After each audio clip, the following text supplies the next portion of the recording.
Chapter 1297. Feng Yi had actually told them during the meeting not to reply to any comments on the internet, be it good or bad. He had even set a limit on their internet usage. He was worried that their mental state would be affected. In the esports industry, there were too many people who didn't understand.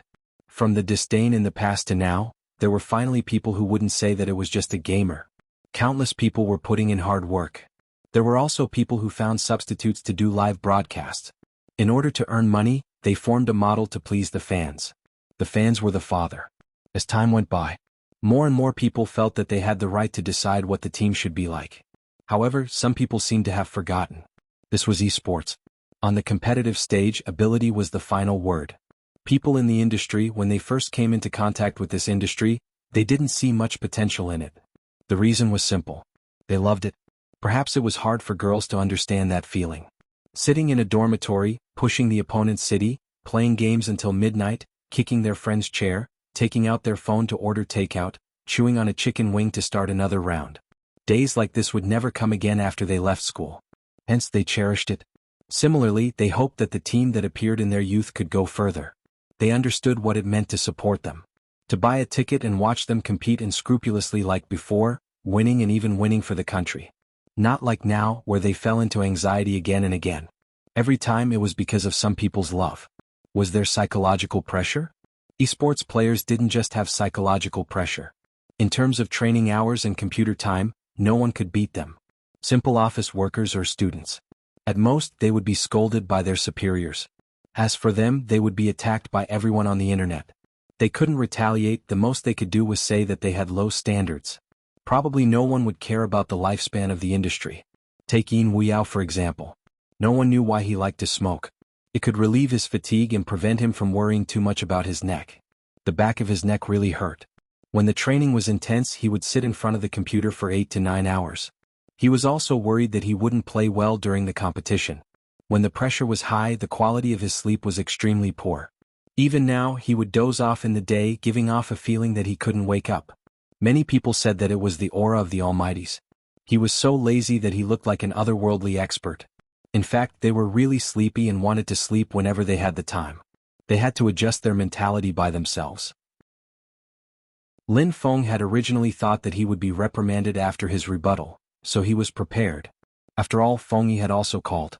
But this time, for some reason, the voice was different from before. Did you see Xiao Qin? We were supposed to meet today, but Little Spade told us to wait until tomorrow. Lin Feng might be naive, but he could tell from his tone. Fox Feng, have you been hiding something from us recently? Feng Yi was still sitting on the office chair. He leaned back and said, there is one thing, but I wasn't sure before. Now I have a feeling. Lin Feng. Chapter 1298. What do you mean? Fox Feng, are you joking? Even if Captain retires, he would still be better than us. Lin Feng was extremely anxious. To a certain extent, Feng Yi knew every member of Supreme Alliance. Lin Feng was a naive person. The more anxious he was, the more uneasy he was. Feng Yi reached out to press between his brows. There will always be special circumstances. Is Captain's hand completely failing? Lin Feng took 2 steps forward with the phone in his hand. That's fine as long as Captain watches over us when we play. Actually, I don't agree with Captain playing again. The doctor once said that his hand isn't suitable for gaming, so this is a good chance. Lin Feng spoke more and more. In the end, he raised his hand and ruffled his hair fiercely, his voice wilting. Fox Feng, what exactly happened to Captain? Feng Yi knew he was mentally prepared. Amnesia, he forgot everything including games and... With that he paused, adding, we. The word, we seemed to have hit Lin Feng's head. He stilled, his eyes turning red. That's why Little Spade brought him back. It's confidential, I don't know the details. Feng Yi tilted his head and lit a cigarette, his voice slow. But fortunately he wasn't alone. He knew a little about what had happened 3 years ago. It was the same for Lin Feng and the others. That person came back with a hand injury and a high fever, just to be able to make it for the competition. But there were some things that could be missed. What they couldn't forget was the injury on his shoulder. When he changed the bandage, even the ignorant could tell it was a gunshot wound. What did he do when he wasn't around? They weren't sure. But every time he came back, there would be news a few days later about which case had been solved and which overseas compatriots had been sent back safely. Once, twice, thrice. After many times, it would no longer be a coincidence. Others might not know. Yi Yunhu and Lin Feng all had some connections in their families. Furthermore, they had both lived in the same courtyard. It wasn't like they didn't know the connection between them. Feng Yi didn't hold back. Some people would reject their previous lives after losing their memories. Actually, I wasn't the first person to realize that young Master Qin had forgotten how to play games. It was Little Spade. She just sent me a message so you can be prepared when you meet tomorrow. There's nothing to prepare. Lin Feng stood up, his voice unusually serious. Supreme Alliance's captain will only be Qin Mo. Even if he doesn't know how to game anymore, he will still be our god. No one can replace his position. Feng Yi smiled. Then prepare for tomorrow's meeting.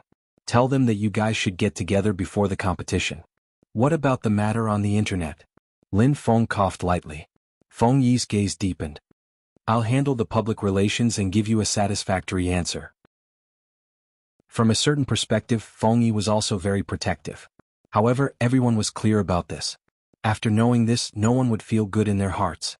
Lying on the bed, Lin Feng was still thinking about how Little Spade must have felt when she was the first to find out. Chapter 1299. Was it painful? Bojiu didn't know how it felt. She watched as he took the phone like a new player, not even familiar with the map. Not to mention he moved slowly and even knocked into the wall. Once upon a time, she had made a vow. She would never let him fall from his pedestal. She could still remember him dressed in white, wielding a long sword. With a wave of his sleeves he could take away a drop of blood. Even now there were still videos of his games on the major websites. Be it his movement or his technique. They were all like textbook existences. Only on the map of Hero could he come and go as he pleased, as elegant as the wind. The repeated 3,000 knife cuts and the 5 consecutive kills. It was like a brand. The moment Bojiu closed her eyes she would remember it. That was why she reacted that way when she saw the assassin mocking the Almighty's movement. Those people would never understand. What kind of existence was he? Bojiu didn't feel terrible, but her heart ached. She just wanted to make her little Princess Qin happy. She could do anything. Moreover, it was just catching people in the game. She glanced at the Almighty, interested, and started the second round. Bojiu understood as she played. The Almighty's interest was to create trouble for her. For example, when she was killing the blue beast, he would point his finger over and control the character to retreat.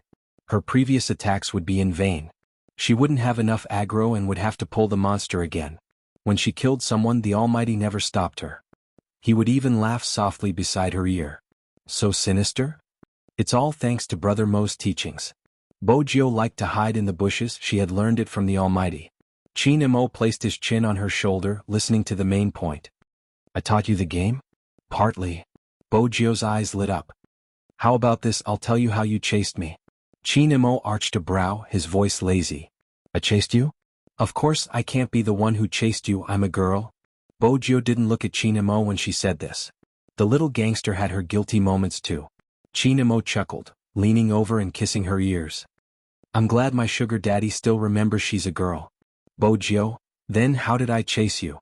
The enthusiasm of a prey couldn't be dispelled, especially when it was kept at home. Qin Mo felt her warmth, his lips curved slightly. Chapter 1300. The pavilion closest to the water enjoys the moonlight first? Qin Mo repeated these words, reaching out lazily to turn off her phone. It sounds like you're the only one who thinks it. Bojiu glanced over. Alright, regardless of whether you have such intentions, I do. The pavilion closest to the water enjoys the moonlight first. Is that the reason you joined the team? Qin Mo asked nonchalantly. Bojiu replied seriously, I was bewitched by Brother Mo's beauty and couldn't help myself. I even signed a contract to sell myself for 3 years. Brother Mo is the legal representative of the team. That means I'm the sugar daddy. Qin Mo chuckled, the corners of his lips lifting as he watched the person in his arms. Bojiu finally understood what it meant to say too much was bound to slip up. She started to change the topic. That's not it, I'm definitely richer than you. I entered the team to sleep with you. Oh? Was it an employee sleeping with the boss? Or was it a member sleeping with the captain? Qin Mo asked with a smile on his face. Bojiu knew she wouldn't be able to get anything out of this conversation. Hence, she reached for her phone and prepared to play another round. The man was looking at her from behind, but his posture didn't change. He was still holding her in his arms. Why aren't you killing beasts? It hasn't refreshed yet, it's been less than 10 seconds. I forgot. It refreshed 120 seconds after the kill, it's out now. Bojo paused, glancing up. How did you know? Did he remember? Or did he remember? Is it difficult? Chin Emo tapped the screen. After watching you play so many rounds, it's easy to come up with a conclusion. Bojo had forgotten that even though the Almighty had lost his memory, he was still a genius, especially as a psychologist. No one could compare to him in terms of memory. How long can my blue energy last? 90. How long will the Tyrant King fall into darkness? 10 minutes after the start of the game. Bojo's eyes lit up. How long will my big move take to recover? Are you testing me? Or do you want me to get familiar with the game? Chinamo looked at the person in his arms and smiled, but the warmth in his eyes dimmed. I'm not someone who likes to play games. I like to play games in the past, but that doesn't mean I like it now. Bojo glanced up, noticing his slight impatience. She switched off her phone. I won't play if you don't like it. I thought you liked it since you were so excited about messing with me. That's because you're playing? Chinamo said suddenly. Both of them were stunned. Chinamo frowned. Bojo couldn't stop herself from laughing. Chinamo leaned forward. Very proud? That's right. Bojo's eyes lit up. Brother Emo, does this mean that you like me a little? Chinmo's voice was calm and he laughed. You are my sugar daddy, how can I not like you? He was pretending to be gentle again. What else could Bojo say? As long as you like it. On the other hand, Chinmo's eyes deepened as though he was still wondering why he had blurted out such a sentence. However, there was nothing wrong with playing with domesticated prey. She was likable after all. But there was one thing. She didn't know if it was because he didn't allow her to play games. She followed him wherever he went, even when he went to the bathroom, like a little tail. Chapter 1301. Nothing much, I just wanted to ask where my reward is. Bojo hadn't forgotten what the Almighty had said. As long as she destroyed the sorcerer, there would be a reward. Chinamo arched a brow in amusement. She had followed him all the way just for a reward? Wasn't she childish? Bojo pouted when he didn't reply. Are you trying to fool me? Close your eyes. Chinamo reached out and tapped on her frown. Was she throwing a tantrum? Bojo broke into a smile and closed her eyes obediently. It wasn't easy to get a kiss these days. To match the Almighty's height, she even tiptoed. Chinamo watched her actions and couldn't help but smile. He placed the things in his hands into her pants pocket and said nonchalantly, It's done. Done. Bojo opened her eyes. He hadn't even touched her, how was it done? Aren't you going to kiss me? Bojo asked, disappointment evident on her face. Chinamo asked, What's going on in your head? Didn't I say it before? Bojo replied innocently. Chinamo was reminded of the answer she had given him. 2 words, sleep with him. Was he that easy to sleep with? Chinamo didn't look at her face and pretended to take the thing back. Since that's the case, you probably don't want the reward I gave you. Who said I don't want it? Brother Emo, how can I take back the reward I gave you? Bojo blocked him with one hand and pressed her other hand into her pocket. That was when she realized what it was. It was a round piece wrapped in a beautiful packaging. A chocolate-flavored milk candy? Bojo paused. She was suddenly reminded of how he had been like this in the military. Regardless of the time, he would always have a piece of candy in his pocket. It was because she liked to eat it. Chinamo frowned when he saw the person in front of him not moving. What did she mean? She didn't like it. That shouldn't be possible. From his observation, this girl really liked to eat sweets, and among all the sweets, this was her favorite flavor. But why was she looking like that? Chinamo stuffed one hand into his pocket when he didn't see the smile or the hug he had expected. His mood didn't change, but he shouldn't have asked that question. What? You don't like it? When she heard the familiar voice, Bojo snapped out of her reverie. She tightened her grip on the candy, her eyes turning into crescent moons. I like it a lot. Chinamo glanced at her. You like it very much? However, he didn't seem surprised at all. Instead, he seemed to be reminiscing about something. Chinamo tilted his head, his stray hair perfectly covering his eyes. As long as you like it. What this person said and what she thought were not the same. But it was normal. Usually, people would miss their lovers when they didn't lose their memories. With this in mind, Chinamo lifted the corners of his lips slightly. Even though he was smiling, there wasn't any warmth in it. Of course, Bojo wouldn't be able to detect his presence. He would only hold her waist in bed and harshly bully her. Only when she begged for mercy would he kiss the corner of her eyes. He would not go to the last step. Chapter 1302. The sentence had probably left a deep impression on her. The next day when she woke up, Bojio was still by his side. "Brother Mo, did you talk to me yesterday?" Bojio followed him and asked, "Brother Mo, did you talk to me yesterday?" Talk.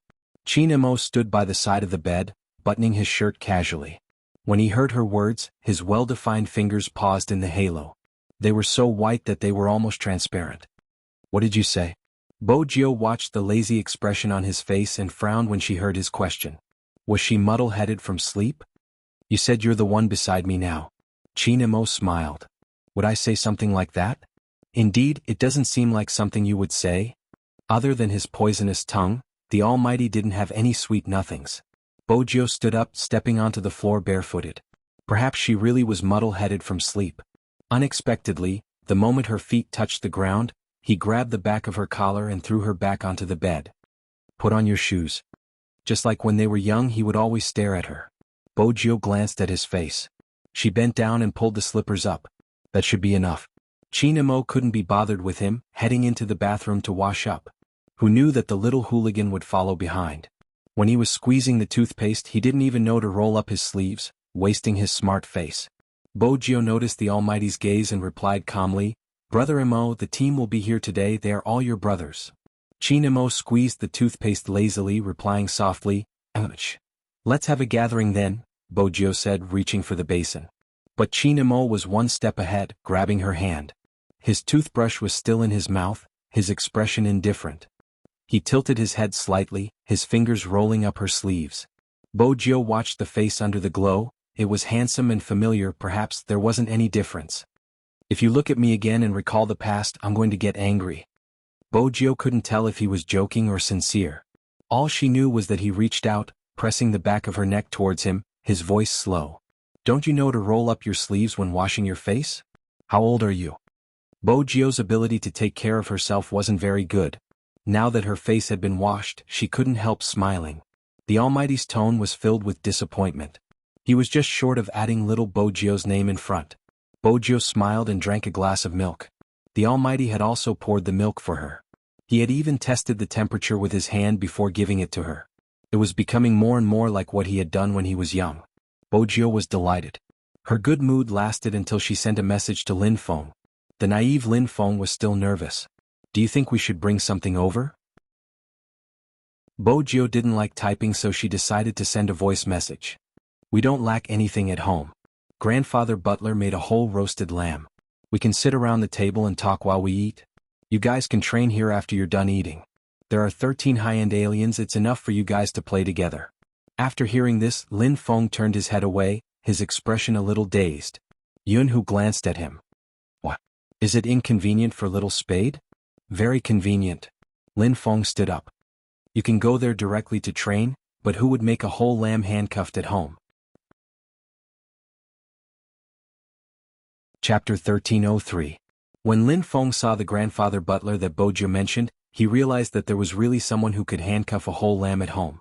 At first, when they rang the doorbell, they paused for a moment when they saw the person. Especially Rao Rong, who was standing at the front. Initially, he had a cool posture, but after coming into contact with the old man's face, he paused, apologizing to him in English. Then he turned around and asked Lin Feng, "Are you sure you didn't find the wrong door?" 109. This is the room. Lin Feng was also puzzled. Why was it a handsome British grandfather who opened the door? Should he send another voice message to ask little Spade? Just as he was about to pick up his phone, an old man dressed in a well-ironed suit opened his mouth. He was well-mannered like an aristocrat. "Young master is still adjusting the network. Please come in." Rao Rong rubbed his nose in fluent Chinese. Lin Feng's eyes widened even more. "Young master? Which era did this term come from?" But if it was the network, it had to be little Spade. All of them looked as if they were sleepwalking. Even Uncle Ian put the cigarette he was about to put in his mouth into his hand. This situation was a little unexpected. Especially the Englishman who was wearing a black apron. His voice was very pleasant. "Today I have prepared a whole roasted lamb for everyone. Young master said that all of you like meat." Yes, they loved meat. But there was such a huge iron shelf in front of him, and behind him stood a British butler holding a professional knife and fork. This made them a little confused. The room was full of fragrance. Lin Feng could even see the whole goat in the center being shackled to a golden color. Sizzle, sizzle, sizzle. The oil was still dripping into the fire. It couldn't be any more fragrant. As for the old man, it was obvious that he was a professional chef. He picked up the machete and cut the sheep a few times. He was skilled and gentlemanly as if he was performing. Coco touched his chin. This technique? Huh? Shui Yaoyao leaned over wanting to ask what was wrong. Coco bit the rabbit in his arms. So cool. I saw something similar when I was attending the Dubai Princess Conference with my dad. That's why our meal was at the level of a prince. Lin Feng was in a trance. Coco stopped talking. He was smelling the meat. It smelled so good. Roasted whole lamb was different from normal barbecue. The smell of fruit wood mixed with cumin powder burst forth with a fragrance that could instantly make one's stomach growl. Very few people in the family would do that. Unless he went to the Mongolian steppe. Rao Rong wasn't as surprised as before. After all, he had interacted with that person previously. If the other party was only the young master of the Fu family, it would be impossible for him to do this. But that was Z. A world-class hacker. During his time in the dark, he had heard many things about that person. He came from a family of hackers. Its origin was unfathomable. Some people said that Z had the aristocratic bloodline of a 19th-century Oriental and Westerner. However, this had never been confirmed.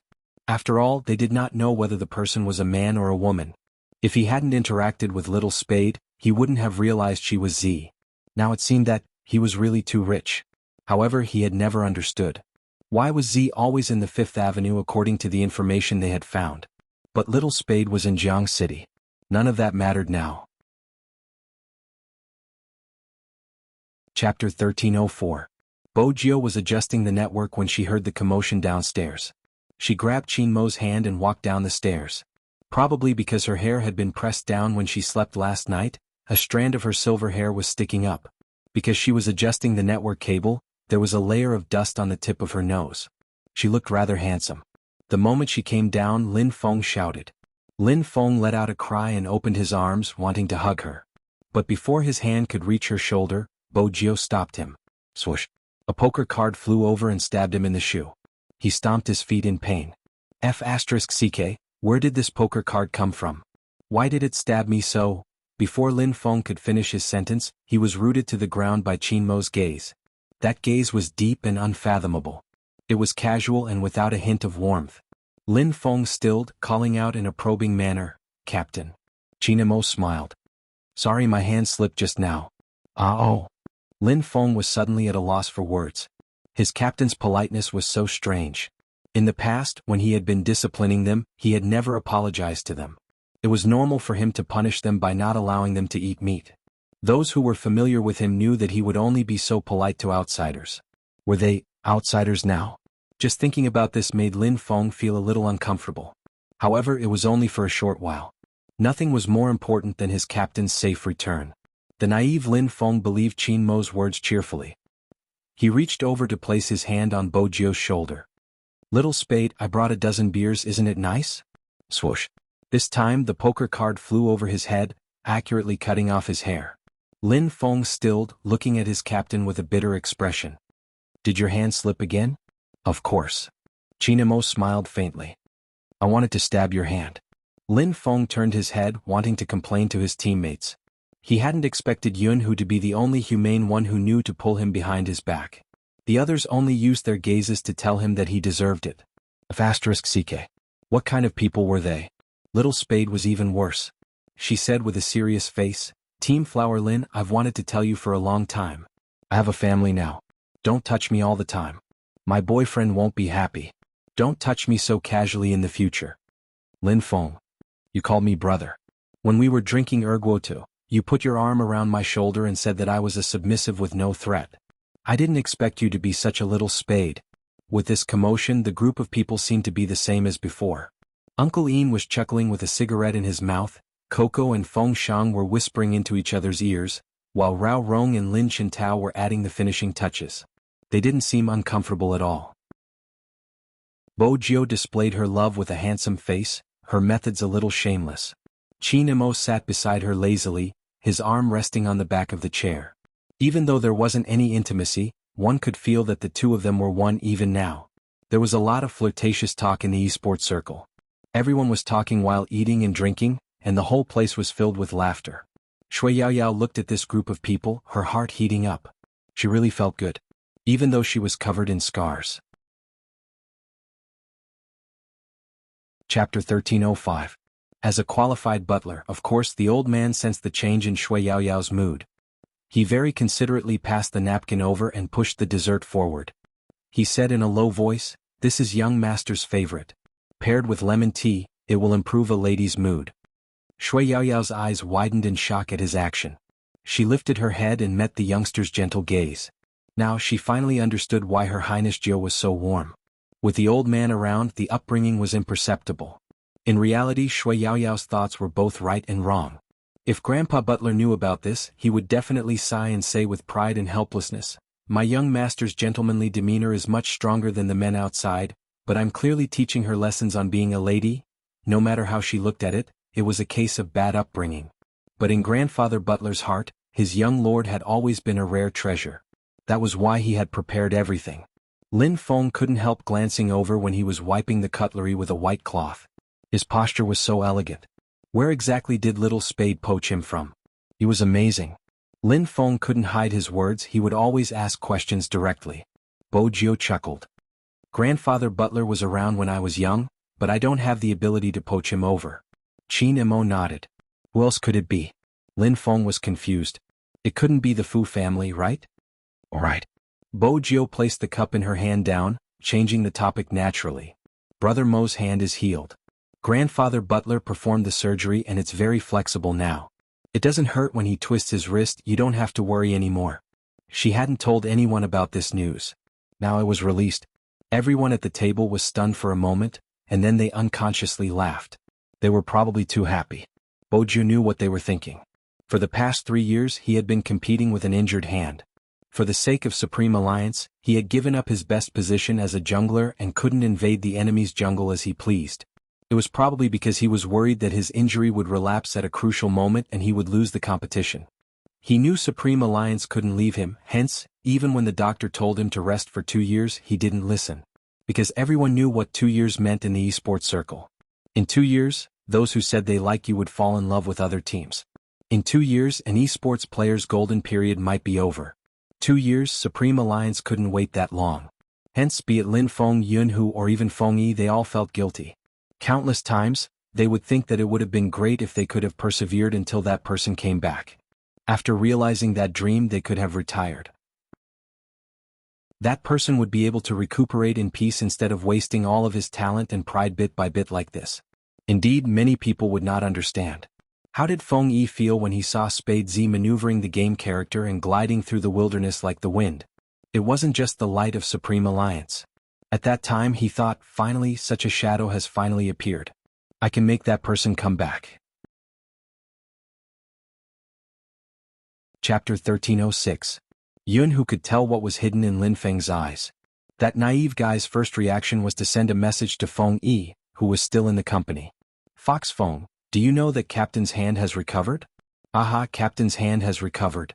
If Zhao Sanpang and the others dare to be arrogant in the group again, I'll close the door and release Captain. The Almighties all had their own almighty groups, especially those that were at their level. Yun, who wondered if this person had forgotten that Captain had lost his memory and couldn't play at all. But he didn't stop him, watching as he chatted with Feng Yi, adding, I feel like he can still play for another 10 years. When they gathered together, there seemed to be a kind of strength. They could still be like this, 10 years younger. When Feng Yi saw the WeChat message, he was still dealing with matters online. He hadn't slept for a day and had to drink with the media. His suit jacket hung on his arm, the fatigue of the business world. The little assistant beside him said, Boss Feng, why don't you sleep for a while? We'll keep an eye on them. He held onto his phone and suddenly broke into a smile. She didn't know what he saw. He placed his hand on his neck and pressed it, returning to his smiling fox self. I'll keep an eye on them. Go get some coffee and reward everyone for their hard work before the Asian Cup. The little assistant wanted to say that it wasn't hard, but she sneaked a glance at him. In the past, she didn't understand the concept of an esports company. She thought it was just a simple game where the players just had to compete properly. Now that she was here, she understood. Good team. They didn't just need players to rush forward, they also needed someone to support them from the back. He had to think of everything and take precautions. If he couldn't think of anything, he had to deal with it immediately. Because this was related to the internet, the information spread quickly. It was fine if there was a small conflict, but what he was most afraid of was people distorting the truth. For example, now, the person who claimed to be a fan of the team was obstructing the team with every sentence. It was obvious that she didn't want Spade Z to return. Once the public relations department was in charge, she would say that she was disappointed in the team, that her feelings were wasted and that they were all fed to the dogs. If you responded to these things, it would be the team being unreasonable. Feng Yi usually saw such things. He would sit in front of the computer and smoke occasionally. He would control it for a while before returning to the matter at hand. This was the only way Spade Z could come back. Probably because of the good news, the atmosphere at the dining table was good until Rao Rong stood up, looking towards Qin Mo. Since your hand is healed, let's have a match. We can see how well we can cooperate. Lin Feng's hand froze. There was no reply from Coco either. At that moment, the room was extremely quiet. Qin Mo was the only one who was still holding onto a knife and fork. He cut a piece of lamb with a perfect posture and placed it between his lips. After he finished eating, he curved his lips slightly. I'm not interested in games. All of a sudden, the atmosphere around them changed and it became slightly cold. Lin Feng immediately turned to look at Rao Rong as though to say, "We've already made a deal, why did you change your mind at the last minute?" Chapter 1307. Rao Rong knew that he was the only one who would say such words to Qin Mo. Everyone in Supreme Alliance had been groomed by him, so of course he wouldn't say it. The only one who wasn't afraid of Qin Mo would spoil him to the core. How was he going to change the situation if he didn't interact with him? Besides, it was Qin Mo, he couldn't just say that he wasn't interested. It wasn't just the same team, even his former opponent was waiting for him to display his true abilities in the Asian Cup. If he needed a bad guy, he would be the one. How about it? Rao Rong laughed lightly, continuing, "Do you want to play? Or do you think you're not good enough that you don't even dare to play with me?" As his words fell, the surrounding atmosphere completely dropped to a freezing point. Qin Mo placed his cutlery down, meeting his gaze, his voice calm. "I seem to be looked down upon, how am I going to play?" That's right, Qin Mo didn't even know what it meant to play. "Me, you, Lin Feng, Yun Hu, and Uncle Ian, the five of us will play together and see what results we can achieve." Rao Rong glanced at the youngster. "Z doesn't have to participate. Once she enters the game, I'm afraid she will either win or stay by your side to protect you. She won't be able to gauge your current standard." "All right. One word." Qin Mo grabbed his jacket and stood up. There was a smile on his lips, but his emotions didn't fluctuate. It was hard to tell if he was happy or angry. There was a huge room upstairs filled with computers, perfect for playing. But Bojio didn't move. Qin Mo glanced at her. "What is it? Are you afraid my fragile heart can't take it?" "No." Bojio stood up. "I was wondering if I could sit beside you when you play. You probably aren't familiar with the character's abilities." When Qin Mo heard this, his eyes finally warmed up a little. This fellow still had a conscience. Wasn't today's show just to get him to play? Qin Mo lowered his head, smirking. When he glanced up, he smiled faintly. "You're my sugar daddy, where do you want to sit if not beside me?" "My legs?" "There's no need for your legs, it might affect your game," she replied seriously. Lin Feng was about to vomit blood when he heard this. "You're just going to sit if it doesn't affect your game? Also, what was the term sugar daddy? Little Spade, do you still want Captain to call you daddy? What did you say to Captain when he lost his memory?" Lin Feng wanted to have a good talk with Little Spade, but his captain was guarding against him like a wolf. It really hurt his heart. However, it wasn't easy for them to sit together and play together again. Everyone was a little excited. Yao Yao, Lin Chintao, and the others also turned on their computers. Rao Rong sat there, placing the earpiece on his head. On the mid lane. Top lane. Uncle Ian still had a cigarette in his mouth. Lin Feng chose a healer support. "I'll use this to practice. I'll play the ad carry." Yun Hu tilted his head, scanning the situation online. They all use large sizes. The impact of using a main account was that once you went online, you would immediately be targeted by a large number of fans. Usually just one person alone could cause a shockwave. Now that the four of them had come online at the same time, it was like a bomb had been thrown into the air, blowing up the entire game's fairness. Chapter 1308. When Chin Mo's game ID appeared in everyone's line of sight, the entire internet seemed to have paused for 0.1 seconds. Then, it really exploded. The public chat exploded with messages. Screams filled the entire game. My almighty Chin. What did I see? My almighty Chin. I can't take it anymore, calm down, let me take another look. Oh my god, it's really my almighty Chin. I jumped off the bed excitedly and ran 3 rounds downstairs. There's a surprise online today. What? Almighty Chin is back? Where? Click on the Almighty's view. The first room shows Almighty Chin and his team. F***CK Black 5. I can't believe I'll be able to see this in my lifetime. Don't stop me, I want to see my husband. The game hadn't started and Chin Mo was still choosing his character. It wasn't just here, even the official Weibo was bombarded. No matter what Black 5 said, he was disappointed. But there was one thing, the popularity of the official Weibo didn't decrease at all. Every esports team knew what the name Chin Mo represented. It was the time when they didn't know his background and wanted to poach him over, but he refused to leave, choosing the small manager, Feng Yi. All the businessmen knew that it was a hot topic, traffic, popularity, and godly operating skills that no one could surpass. He wasn't a celebrity, but he was more popular than a celebrity. Many people couldn't catch up to him. The popularity continued to rise. It was the same for the number of spectators. Why hasn't Almighty Chin chosen his character? The jungler's position is empty, Almighty Chin will definitely do it. I have a feeling that I'll be crying because of my husband's cool maneuvering. But this time, Chin Mo took way too long to choose his character. Lin Feng tilted his head and glanced over. His captain held the mouse in one hand and asked the youngster beside him casually, "Which character did you choose previously? Do you want to use the one I used?" Bojio chuckled. She turned her body and held onto the mouse through his hand. Her breath was seductive. This is the most handsome assassin in Hero. He's dressed in white and has a long sword in his hand. His movements are graceful and when he's powerful, he can turn the whole place upside down. Many girls like him and they call him hubby or little brother in private. You like it too? Chin Mo clicked confirm while asking a certain someone absent-mindedly. What's there to like about a fake character? Bojio held her cheeks and smiled devilishly. I like it. Really? Chin Mo had the urge to change this character and choose a new one. His thin lips were a little cold. He didn't look handsome at all. He was just a pretty boy with a wine flask hanging on his waist. He looked sloppy. Previously, he had thought that although the prey he had his eyes on didn't have any obvious advantages, he had a good eye. Now it seemed that his foresight wasn't that great.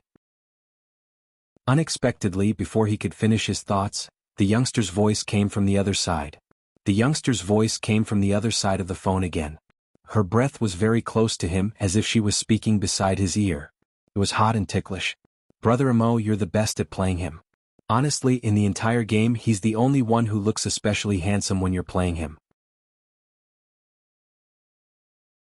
Chapter 1309. Bojio ignored Lin Feng's resentful gaze and focused on the screen. The game had begun.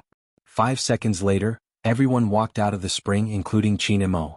Since they were all using their main accounts in the arena, according to the rules of the game, the opponents were all high-level players. This meant that even though they weren't professional players, their maneuvers were at the standard of an almighty. Being able to reach the same level as Lin Feng and the others meant that they were really good. However, the opponents hadn't expected to be matched with the professional Black 5. At the start, they hadn't noticed the nicknames. After all, there was only one principle when they played. Regardless of who they were facing, the most important thing was to raise their stars. Hence, when they entered the game and saw the number of spectators, they paused. F***CK, it can't be? Quan, did you start a live stream? No, I didn't invite you guys to live stream. Then what? Maybe it's because of the opponents. Opponents?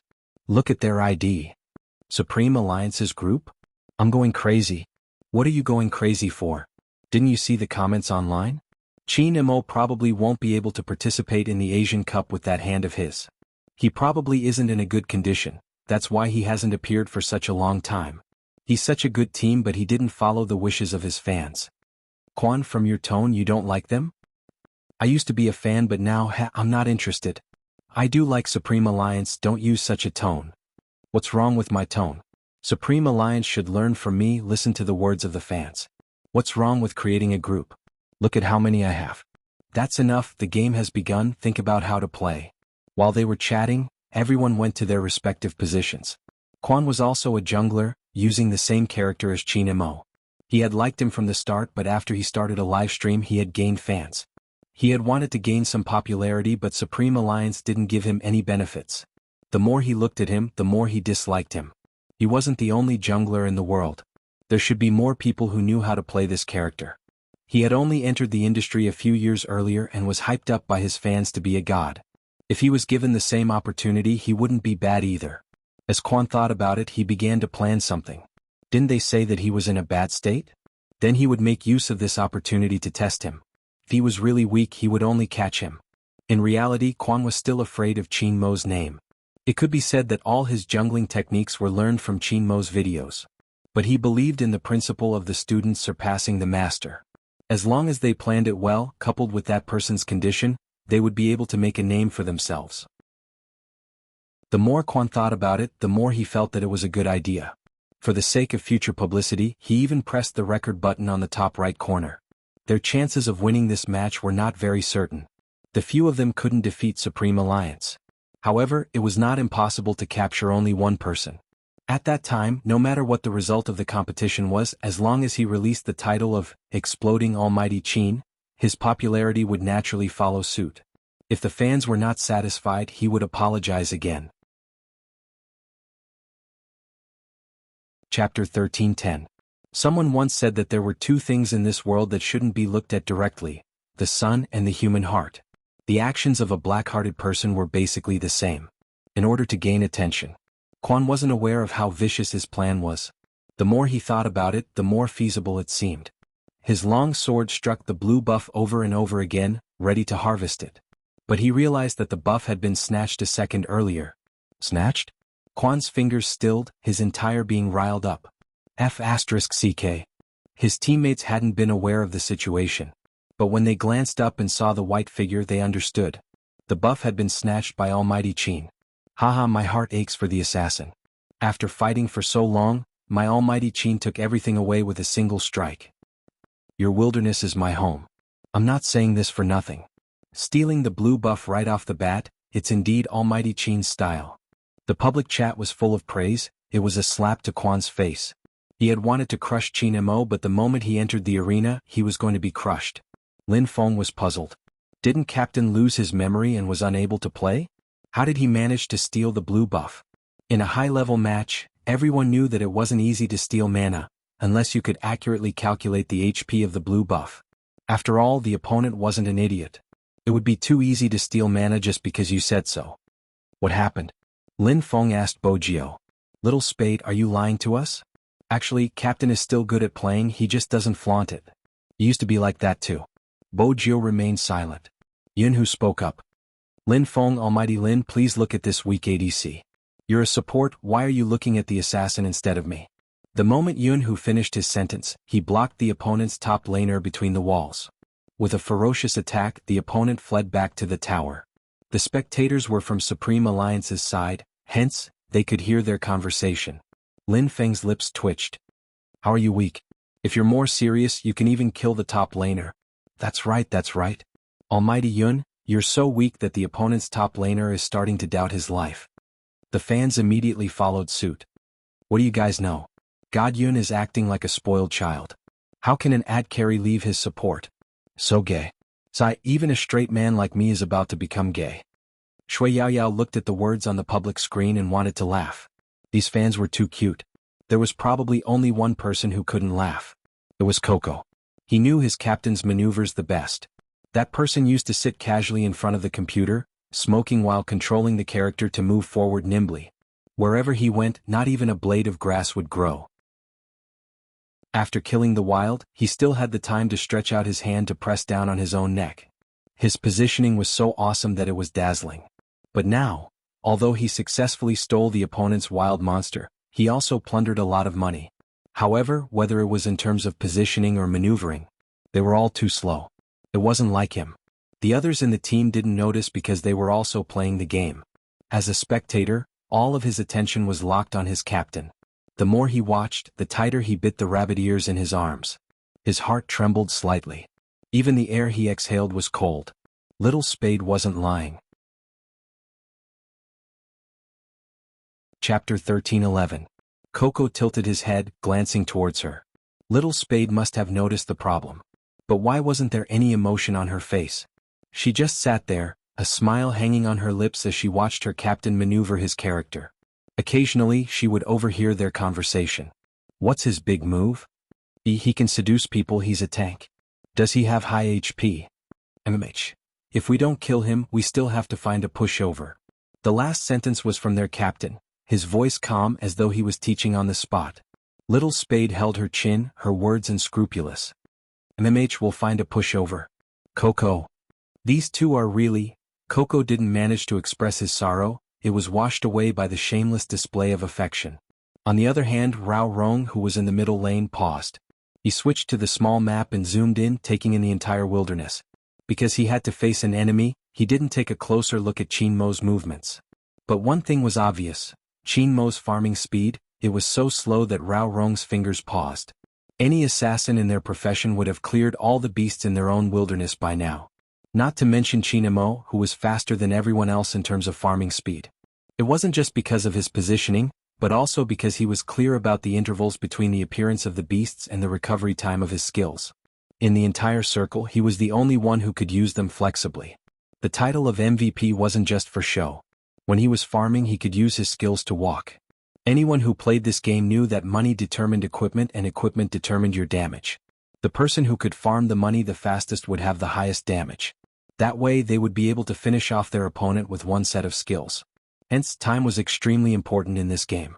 Right now, even though Qin Mo's farming speed was faster than the average player, at his current level, he wasn't even a tenth of his usual skills. His positioning was erratic. Perhaps his instincts wouldn't allow him to degenerate into a noob who couldn't even use the mouse, but it was obvious that he had forgotten the consciousness of a jungler. What should an assassin do at this moment? He didn't know. Consciousness was a mysterious thing. Everyone's jungling style was different. Little Spade was also a jungler. Both of them were very skilled, leaving nothing behind wherever they went. But the feeling they gave off was different. There was a saying that an assassin did not fight to see who was more reckless, but to see who was more conscious. If one's awareness was good, even if the overall situation was against them, one could rely on commanding the battle and the assassin to lead the tempo to victory. If one's awareness wasn't good, not only would he fail to kill his opponent, he would also be suppressed and beaten.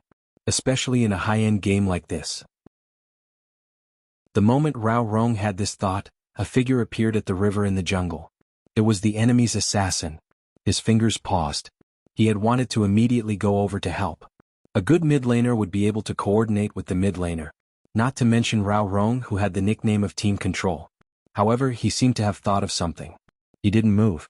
Instead, he stood there and looked in the direction of the person in white. A faint light flashed in his eyes. Qin Mo, let me see if you still know what you have to do as an assassin in the wilderness. Chapter 13:12. For an assassin, the most important thing was to avoid danger, stand at the starting point and counterattack. That was once your forte. How much do you remember now? Rao Rong glanced up, his eyes glistening. It was time to stop running. On the other side, Qin Mo was still fighting the wild beasts. All of a sudden, his fingers paused. He seemed to have an innate sensitivity towards danger. He controlled his character and moved towards the bushes below. On the other side of the screen, Quan sneered. Trying to escape? With that, he pressed the button to attack, using a skill to invade. She wanted to hit Qin Mo directly. When the people saw the recording, they would be able to tell whose technique was better. Unexpectedly, that person's body moved to the side, and he actually managed to evade his sword. Quan's face heated up as though he had been punched. But it didn't matter, he wasn't the only one here. Quan turned on the voice message. Kill him. Swoosh.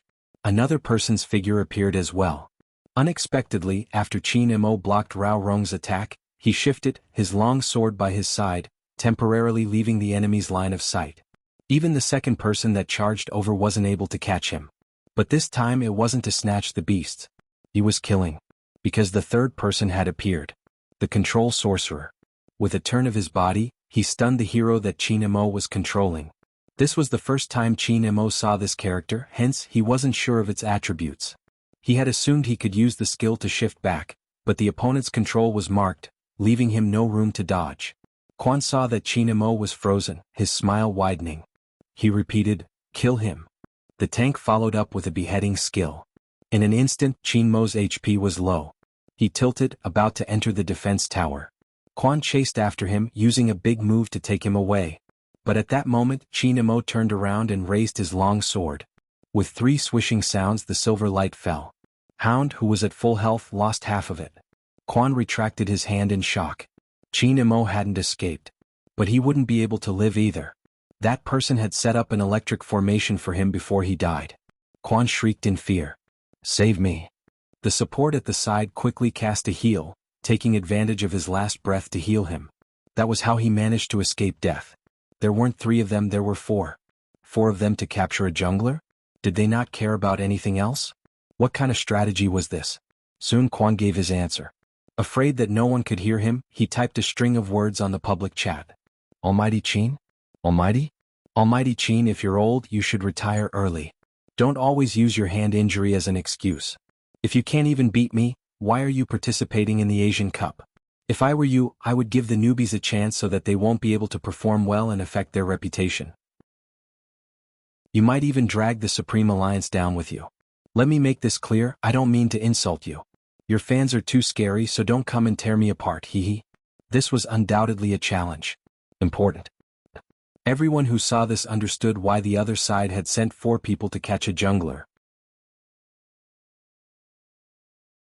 Chapter 13:13. Who is he? How shameless. What do you mean Almighty Qin can't even beat him? There were 4 of them trying to capture one person. I just want to ask that Quan guy, did you just get healed by your team's support? Let's see if you'll die without him. *CK, my temper is so bad. I can't take it anymore. How could someone say such a thing? There's no need to continue watching, the game is about to end. Supreme Alliance is going to win. Indeed, it was about to end. The other side didn't care about anything. Before Lin Feng and Yun, who knew what was happening, they had already attacked the other side's base. The next moment they saw the words on the public screen. Lin Feng clicked on the mouse, preparing to run back. But before he could reach, Rao Rong turned. Using his passive skill and displacement, he reaped the harvest in an instant, leaving behind the sound of 4 consecutive kills. Lin Feng and the others didn't even need to attack the enemy's base, it was already occupied by the troops. Quan glanced at the words on the public screen, tapping the keyboard. Why are you still arguing?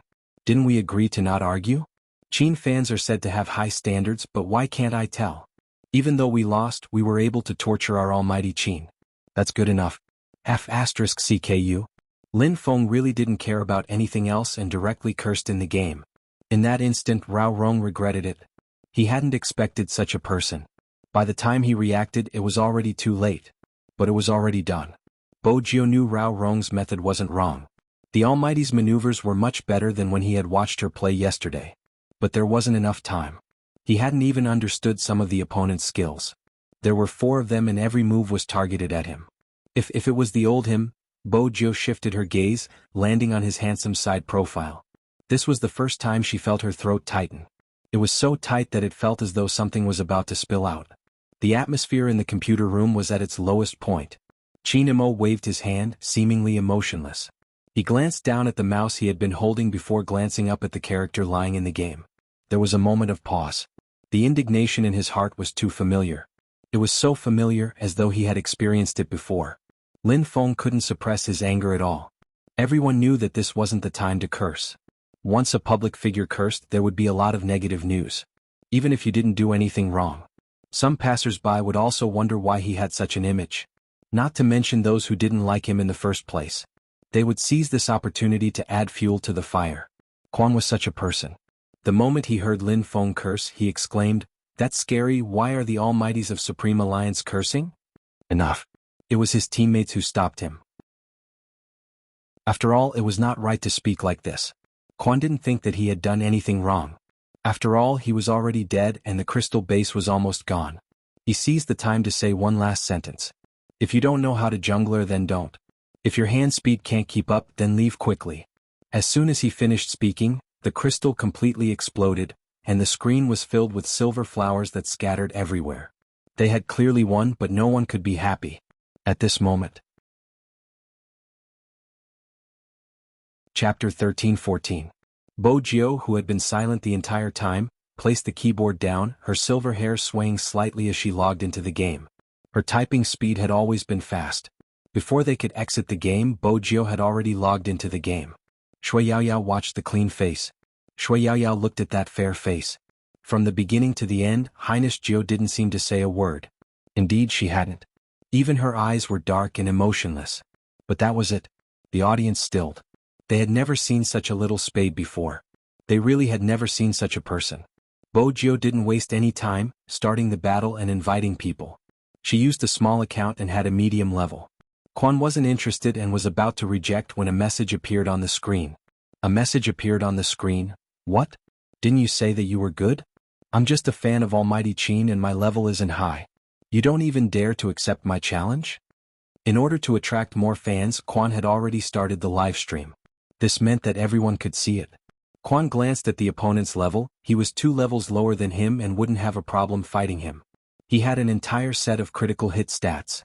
Besides, he had always been confident in his maneuvering, otherwise he wouldn't have become a streamer. Since he was here to embarrass himself, he would continue. It was a good chance to prove his skills. Quan smiled. Look, all I did was kill Almighty Qin once and his fans couldn't take it anymore. They even said that they had good manners. Forget it, as a small-time streamer, I have no choice but to accept the challenge. With that, he clicked the accept button. After entering, he realized it was a 1v1. But it didn't matter, he would be able to torture him even more. The game started. Everyone in the room could hear the music. Both Lin Feng and Rao Rong knew what Bo Jiao was doing. Yin Weiyao chuckled, a cigarette dangling from his lips as he said, "Little captain, all the best, crush him. Seek a little spade, I'll support you fully this time. I'll give you $100 for each kill." Lin Feng had to get back at him. Yun Hu raised the bid calmly. 100 isn't enough, 1,000. Send the money into the red packet. Bo Jiao tilted her head. Send 10,000. In other words, he had to kill them 10 times. Coco stood up and grabbed the rabbit plush in his hands. Bo Jiao turned. Brother Mo, come over, I have something on. MMH? Qin Mo's voice rose as he straightened and walked towards her. What's the matter? Watch me fight. Bo Jiao freed one hand and held on to him. She seemed to be afraid that he wouldn't agree. She smiled and her eyes were filled with emotions. Qin Mo looked at the person in front of him and then at the hand that was tugging on his sleeve. She was as stubborn as a child. Usually he was annoyed by this kind of child. But he did not know why. When facing this guy, his heart would always soften. I don't want to fight. If you keep looking at the game and keep looking at me, how are you going to fight? Qin Mo followed the strength of her hand and sat down, his breath hitting her face. His eyes were half black as though he was saying, this idiot. Once the Almighty sat beside her, she didn't get distracted. This game had to be watched by him, otherwise she wouldn't be able to get over the hurdle in her heart. Chapter 13-15. Quan didn't know that the Qin fan he was about to cripple was actually Spade Z. While doing the live stream he said, at this level I'll just continue to play the game character. I can win any time I want. Quan's words made many Qin fans feel disgusted, as though they had swallowed a fly. But they couldn't speak. The Asian Cup was about to begin, they couldn't just charge in and tear him apart because that would only increase his popularity. As a fan, what he was most worried about was the person who was about to fight against Hound. They hoped to help Almighty Qin vent his anger and teach him a good lesson. But the difference in their levels was too huge. Would he be alright? Just as the fans were thinking about it, the game had begun. They also noticed that both sides had chosen the same character. Almighty Qin's best hero. Quan sneered. He's overestimating himself. After I use the blue buff, I'll send him back to the spring. Quan's speed wasn't bad, his moves were copied from Almighty Qin's previous videos. With a skill, he teleported to the jungle, starting from the blue buff. The more the fans watched, the more flustered they became. They had chosen Quan's perspective, and when they saw his maneuvering, their hearts sank. But right at this moment, a white figure darted in like the wind. First, he used a jungling skill to take away the blue buff, followed by a movement, the damage landing on Quan. He used a lightning strike to slow him down, his long sword sweeping across, not intending to leave after stealing the beasts. This person. He isn't just trying to steal the beasts. Steal the beasts? Bo Jiao pressed the tip of her tongue against her chin, a smile on her face, but Coco couldn't sense any warmth from her. Her right hand held onto the mouse, her left hand moving so quickly that it was hard to see. On the screen, the figure in the white robe didn't retreat when he encountered the defense tower. Instead, he chased after Hound, who had low HP, and raised his long sword. He's trying to?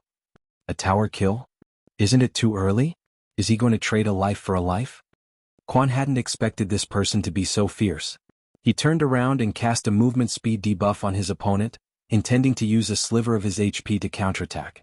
However, that person seemed to have predicted his movements in advance. With a nimble curve, he dodged his attack and entered his body like the wind. Go. One blood.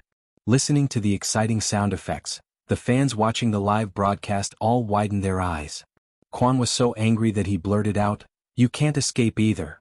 One must know that the attack power of the defense tower was also very strong. But who knew? In the next second, the figure flashed out of the tower and returned to the blue buff. Teleport. Damn, he's so handsome. What a coquettish move. Oh my god. My maiden heart is about to explode. A certain host has been slapped in the face this time. I can't help but be impressed by that move. Quan could see the comments. He thought that he would be able to perish together, but he didn't expect such an outcome. If he couldn't even beat Chin Mo's fans, how was he going to explain himself? No, he had to think of a way. I was smoking just now. I never expected Almighty Chin's fans to be so good at sneak attacks. I have to fight properly. Quan acted as though nothing had happened, continuing to operate his character. He could see the small map of the game. In his opinion, this fan was too arrogant. He didn't leave after killing him and was still clearing the beasts in his jungle. He hadn't put up any defenses, which was why he had succeeded. This time he only had half his HP left. He must have absorbed all his HP from the beasts, damn it. But it didn't matter. Soon he would make him regret his actions. Quan raised his sword and headed for the figure.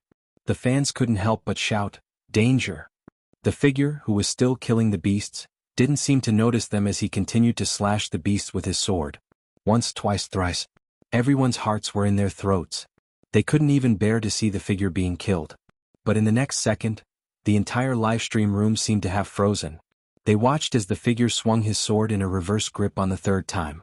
Swoosh, swoosh, swoosh. With 3 swishing sounds, the screen was filled with silver flowers. Quan's pupils constricted and he wanted to retreat. He hadn't expected the other party to be so fast. His finances were double his. His first move was a big move. No, I can't fight. That was what Quan was thinking. However, this game wasn't something he could stop just because he said so. He allowed him to use teleportation to return to his original position. The figure seemed to have predicted where he would land, turning around with the mouse. With a sweep of his sword, he set up an electric formation. The Quan that was caught threw the mouse to the ground. He couldn't avoid it at all. This person was like a ghost. What the hell? The music blared once more. Anyone who knew how to play would know that it was hard for an assassin to remember after being caught twice. Quan's eyes dimmed and he was about to speak. However, the person in front of him was one step ahead, typing. This is my Almighty Chin's maneuvers. Of course, I'm still lacking compared to him. But, Mr. Quan, compared to you who only imitated 1/10 of it, Daddy is fully qualified to send you back to the spring. His words were so domineering that the entire computer room was cheering. Lin Feng was the most agitated, waving his hands. Little spade. Hammer. Hammer with all your might. Smash that bastard. Senior Lin, Team Flower Lin. Bo Jio tilted her head. Lin Feng didn't care about the name anymore. What? Continue hammering. Move aside, you're blocking my boyfriend's view. I'm taking revenge for him. Bo Jio's voice was calm as she typed, her fingers long and beautiful. Lin Feng, that's right, move aside. Don't block, Captain. Coco inched forward, trying to leave a good impression in front of his captain. This person isn't sensible. Chin Mo paused for a moment, his thin lips lifting as he nodded. Coco was moved. Was Captain responding to him? Sob, sob, sob, it wasn't easy. Lin Feng. *CK. He couldn't stay in this team anymore. No one bothered about him except for Yun Hu, who pulled him over. The others were still focused on the screen.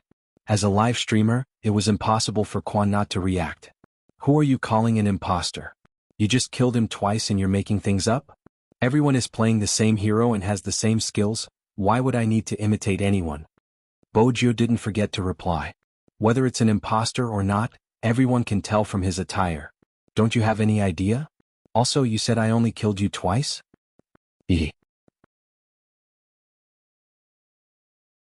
Chapter 13:16. The entire livestream room could see the message. Of course they found him handsome. But at the same time, most of them noticed Kwan's actions. This Kwan was purposely conversing with the other party to distract the other party's attention. Now that Kwan wasn't speaking, he had made use of the time he was busy typing to sneak over from the other side of the river, hiding in the bushes. Kwan's smile was sinister. "I'll kill you every time I go out? I'll let everyone see how I'm going to slap your face." Kwan wasn't in a hurry, he was just making sure. He waited for the person to stop, for the time when there was nothing left to hit. Swoosh, swoosh, swoosh, swoosh. He hit the soldier 3 times and then suddenly rushed up. He wasn't slow. A big move landed on Bojio. In the blink of an eye, Bojio was left with less than a third of her HP. F***ck, isn't he shameless? Lin Feng was an experienced gamer. With just one look he could tell what he was up to. Little Spade had just finished typing and he was already charging forward.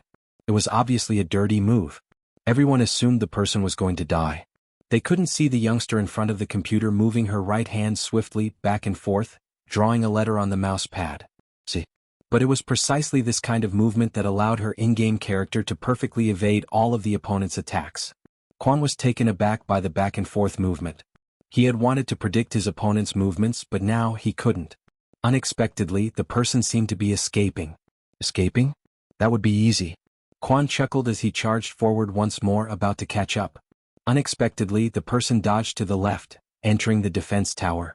He was already at a sliver of HP. How could Kwan allow him to escape? He had to take this HP. What he didn't expect was that the moment he entered the pagoda, the figure raised his sword, turned around, and enlarged himself.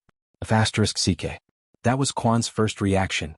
He dragged the mouse and retreated hurriedly. He had expected to reach the end. But, the defense tower. He still had to endure the damage from the defense tower. He could escape, he would definitely be able to escape. He had been so focused on escaping that he had forgotten about his movement skill. The defense tower and the little soldier's damage reached its target. Kwan fell to the ground. The game music played once more. Go. The third time. This was already the third time. The fans watching the live broadcast were so excited that they wished they could run a few laps. But do you think this is the end? No. Because the silver-haired youth sitting in front of the computer leisurely typed a line of words. Do you find this scene very familiar? Familiar? How is he familiar? The fans were confused. But this didn't stop the smart ones from immediately grasping the main point of this sentence. Go. It was the same scene when he fought with Almighty Qin. Ah. I remember now. The last one. What do you mean by the previous round? Before anyone could explain, someone else said, if you didn't have the support to heal you in the last round, the one who died wouldn't have been my Almighty Qin, but you. Wow. It's really because of the last round. Wait a minute, does this mean that this person purposely let his HP drop to critical levels and then lure a certain streamer into the defense tower just to recreate that scene and help Almighty Qin vent his anger? Chapter 13:17. A normal professional player wouldn't be able to do it, but if it's that person, it's possible. Fans who often watched the league knew who that person was talking about. Among the junglers on the national server, other than Almighty Qin, there was only one person who could achieve such an effect. The FC King of Zone C, Spade Z. Although that person hadn't appeared for a long time. But the players still remembered the first time they saw that person. That was how she was, using a lower level account to kill a higher level opponent. Every round she would bring the team to victory. Even now it was still the same. What should we do? The CP fans are imagining things again. This isn't about the CP fans, right? This is obviously the girlfriend taking revenge for her boyfriend. I'm guessing someone is definitely trying to make Almighty Qin happy. Look up at the sky, this display of affection is really admirable. Wait a minute, look at that person's ID, little sweetheart Qin is mine. I seem to have found out about a huge secret. My boyfriend saw you acting coquettishly just now and he's beside me now. He's jealous and I have to think of a way to make him happy? So Almighty Qin is sitting beside someone? The above commenter is the truth. Aya, as a boyfriend he doesn't waste any words, he's going to catch him in the jungle. At this moment, Bojio saw the conversation on the public chat. Her fingers paused and she turned towards the Almighty seriously. Brother Mo, the whole world knows that I like you. When he raised his hand he was still smiling. His hand landed on the youngster's furry head, feeling the warmth of his palm. He actually felt happy. Bojo took the chance to flirt. Look, I told you I wasn't lying to you, yet you're always on guard against me. In the past, you always wanted to marry me. When are you going to fulfill that promise? Don't keep dragging me. Don't you know that chasing a girl can't be dragged out? Lin Feng and Coco were the closest to the two of them. When they heard the young man's casual words, their eyes widened like lanterns hanging outside. They looked at each other, their expressions and actions expressing the same meaning. F***ck, little Spade really did everything to get Captain's love. How could he say such shameless words? Lin Feng was the first to react. He turned to Bojo and cupped his fists. He was impressed. Bojo waved her hand calmly, smiling mischievously as a reply. It wasn't a big deal. I really can't compare. I can't compare. Lin Feng clutched his chest as if he had suffered a heavy blow. I finally know why I haven't been able to find a girlfriend for so many years. It's all because I'm too thin-skinned. I can't even compare to a girl. As he said this, someone responded to him. You still want to find a girlfriend? It was Yunhu. He looked at him, a hint of coldness in his ink-black eyes. Lin Feng felt his scalp go numb from being stared at. He coughed lightly and said casually, I'm just giving an example. Chapter 13:18. Lin Feng's heart skipped a beat. Then he seemed to have recalled something, his fingers turning cold and flustered. He shifted his gaze. F***ck, don't joke around. Yunhu's eyes dimmed. He didn't say anything but his expression didn't change. Chinamo tapped the youngster's cheek. What do you think will happen if you drag this on? Like me being sad or something, Bojo replied. Chinamo arched a brow. I made you sad? Bojo took a moment, feeling troubled. She hadn't. But before she could reply, the Almighty added. The Almighty added, even if you're sad, I can comfort you. Mamich? Bojo heard it. Even though it was faint and slightly arrogant, she wanted to hear it again. The Almighty was comforting her? Chinamo watched his clear eyes. Just as he was about to speak, a cold sneer came from the live stream. I was wondering who it was. So it's that androgynous person who disguised himself as a man in order to attract fans. Now he's here to cause trouble for me. What's the point? No one wants to see you in the competition. Supreme Alliance 2, they have so many almighties, but instead they have a troublemaker by their side. The caused Chinmo's gaze to turn cold. Lin Feng was the first to react. F***ck, this person is asking for a beating. This time Bojo remained silent. Chinmo tilted, his right hand reaching over to snatch the keyboard in front of her. Brother Imo? Bojo tilted her head. That person's slender and good-looking fingers typed a string of words on the screen. Now let this boyfriend of mine fight you. You shouldn't be afraid. After all, you just killed me last time. That sentence caused a commotion in the livestream room. Boyfriend of this account. Boyfriend of this account. Almighty Chin. Ah, my Almighty Chin. What's going on? Almighty Chin is going up? Even though I'm happy that Almighty Chin is going up, he isn't in a good state. The previous round? Quan glanced at the bullet screen before glancing down at the bottom of the screen. His lips curved into a mocking smile. Against the FC King he might be caught and beaten up. But against Chinmo, who wasn't in the same state as before, he was very confident. Almighty Chin is here? It seems like the rumors are true. Almighty Chin is willing to sacrifice Supreme Alliance's reputation for Spade Z. Since the Almighty is so passionate, I have no choice but to accept your challenge. Let's not fight for mana anymore. Let's fight in the middle lane. What do you think? Soon the other side replied with one word. Clean and efficient. All right. Coco looked at the word good, and couldn't help but worry. Lin Feng felt the same way. These fans might not know. The captain wasn't in a bad state. Instead, he had lost all memories of the game. If you look at him from the perspective of a rookie, he had only played the game for 2 days. 2 days, was it really possible? A 1v1 like this. Coco wanted to move, but Rao Rong, who was standing beside him, pressed him down and said in a low voice, Look again. For the last time. If he was serious, what would he be like? Chapter 13:19. On the screen, Chinmo's character had already skimmed out of the spring. Quan was on the opposite side. In order not to disturb the Almighty, Bojo wanted to stand up. She didn't expect that the man would empty a hand and hold her down. His voice was very calm. Watch. Mamich? Watch him take revenge for her? Bojo stilled. She supported her chin with one hand, lifting her thin lips lazily. After the words, "this number's boyfriend," warmth filled her heart. The fans watching the live stream noticed Quan's foul once again. He had said he wouldn't use the blue buff, but he didn't head straight for the middle lane. Instead, he used a blue buff in his own jungle before turning and charging towards Qin Mo. Everyone saw the figure. It was coming from the blue buff's side, and it even had an ultimate move. They watched as the damage was about to land on the Almighty. Unexpectedly, at this moment, the figure was faster than him.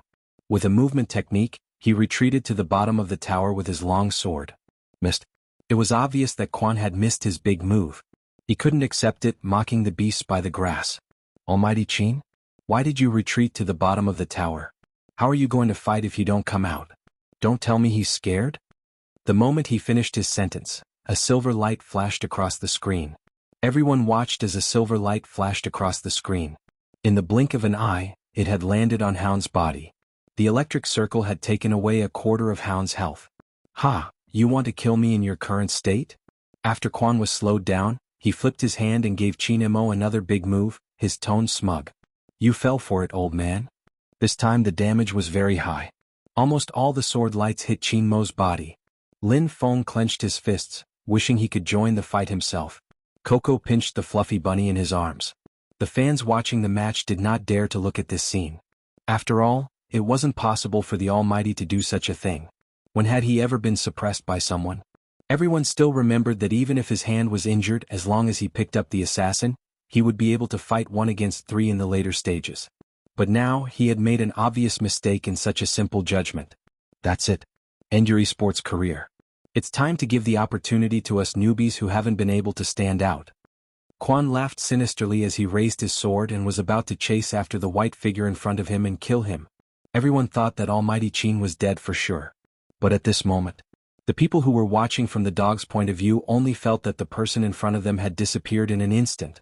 Just like Quan, they were all stunned. In the next second, he remembered that it was a teleportation skill. Almighty Qin was behind him. Quan's movements were quick. "You want to lie to me? Dream on." The moment he turned, he wanted to give Qin Mo a fatal blow. "Let's see what you can do this time." But just as his long sword was about to fall, the figure in front of him was 1 step ahead of him, moving towards the bushes. Then with a backhand he raised his sword and enlarged it. Swoosh swoosh swoosh swoosh. The silver-white sword light seemed to be singing an idyllic song as it revolved around him. Quan's eyes narrowed. His fingers involuntarily pinched the mouse in his right hand. When did he use such a powerful skill? When he had returned to the tower to clear the troops. Which meant that Qin Mo hadn't returned to the tower to hide, but to wait for the skill. Attack. Chapter 13:20. They were clearly separated by a screen. However, the moment the silver light rose, Quan actually felt his entire right hand aching. He thought of retreating or perhaps moving forward. It was that 1 second of hesitation. The game's music started playing. K.O. Quan watched as his character fell to the ground, covered in blood. In the end, he didn't even have the chance to turn the situation around. Beside the bushes, that person held a sword in his right hand. He stood tall and straight, his white robes fluttering in the wind. His side profile was handsome, and the silver light on the screen seemed to be reduced to his background. Not to mention the comments that flooded the public chat. Counterattack with low HP. This was a true counterattack at critical health. Holy sh*T. So cool. Almighty Qin isn't fighting, he's showing off his skills. He's showing off to the point that his opponent has nothing left to live for. Shh. Quiet, quiet. Almighty Qin doesn't want to fight a certain streamer head-on. Tell me, how should we fight? If he fights, he'll definitely return to the spring. As a professional player, I can't let ordinary players feel that this game is too bad, or else my popularity will drop. Be serious. I'm going to have a nosebleed from watching this. Is this even possible? Countless screams and screams quickly swept across the public chat. There was only one message that was displayed at the bottom right corner. That was Qin Mo's message. "I'll kill you every time you come out. If you can't, it's my loss as your boyfriend." That was all. He was practically announcing it to everyone. "I'm punching you not because you provoked me, but because you provoked my girlfriend." If the Hound hadn't come out before, he had no face at all now. Counterattack with low HP. This was as good as telling him just how big of a gap there was between the two of them, even though they were playing the same game. 4 times. He had already died 4 times. That number was like a slap to his face. But this time he wasn't playing quietly. He was doing a live broadcast, so he couldn't surrender. But if they didn't surrender and let him out, he would only die more. In the end, the figure blocked the spring just to kill him. Quan was clear that after losing so much face, there was a high chance that no one would watch his live stream again. The popularity he gained from winning against Qin Mo. Everything was gone. He couldn't accept this. This was too unreconciled. He even felt wronged. He was also afraid of being recognized. When the crystal finally broke, he immediately logged out of the game. He didn't even complete the host requirement of broadcasting for 2 hours a day. After he stood up, he threw a huge tantrum. Just when he thought that was it, a stranger in QQ said to him, "Are you willing to lose just like that?" Of course not. The hound did not want to go back at first. But when he saw the next sentence, his thoughts changed. "I can help you. I know everything about Qin Mo, and you're right. He isn't as strong as before, but it's not because of his hand injury. If you're interested, reply me and we can have a good chat." It was as if the gods and ghosts were at work. Although he did not know who the other party was. Quan sat back down and hesitated for a moment before typing, "What do you want to talk about?" Chapter 13:21. The man's words pierced through Quan's last shred of shame. This made him pound the keyboard loudly. "What is your purpose? Are you here to help me or to mock me?" The stranger typed again, "Young man, don't be anxious. I'm saying this to tell you that you can't react like this. The people on the internet just need to pretend to be wronged. No matter what you've done, they'll forgive you. Besides, you only took a few things from someone else. What's the big deal? If you pretend to be pitiful during the broadcast and apologize, some people will naturally forgive you. Some people might even think that the pro players are suppressing you. After all, in my eyes, those methods just now were too flashy. Think about it carefully. Isn't what I said right?" At this point, Quan found a balance in his heart. Isn't he suppressing the newbie? That person is afraid of others surpassing him. What almighty? He's probably crippled now. Wait a minute, you said that the problem with his strength wasn't because of his injuries but something else? What's the reason? If I'm not wrong, he has amnesia. He has forgotten everything, including the attributes of his character. Do you think the committee would be willing to let such a player represent China in the Asian Cup? Even if he used to be the most valuable almighty in the market, this competition isn't about business, it's about who is the safest. Amnesia? Qin Mo had amnesia. Quan's first reaction was disbelief. He continued to read the message, reading it over and over again. In the end, his eyes dimmed and he stared at it for a long time. On the other end of the computer was the person. She didn't even dare to reveal her face, afraid that the system would recognize her. She had rented a house and hadn't stepped out since she came to Jiang City. She knew that the moment she revealed herself, she would be in danger of being caught. She didn't know why the special forces were chasing after her relentlessly. If not, she wouldn't have to hide in a corner. But soon she wouldn't have to live in such a sullen state. She had always known that the information she had could bring that person to her side. She had even triggered him mentally. Why would he waste his time on gaming? Right now he should be on their side. She didn't have to think to know that the moment he saw them. Murderous intent surged in his heart. He was such an outstanding person. He should rebuild their organization with her. If he had been the hypnotist, Fan Jia believed that no matter how skilled he was, he wouldn't have been able to solve his crimes. Soon she would get that man back. Firstly, he must not participate in the Asian Cup. As for his team members, they could no longer come into contact with him.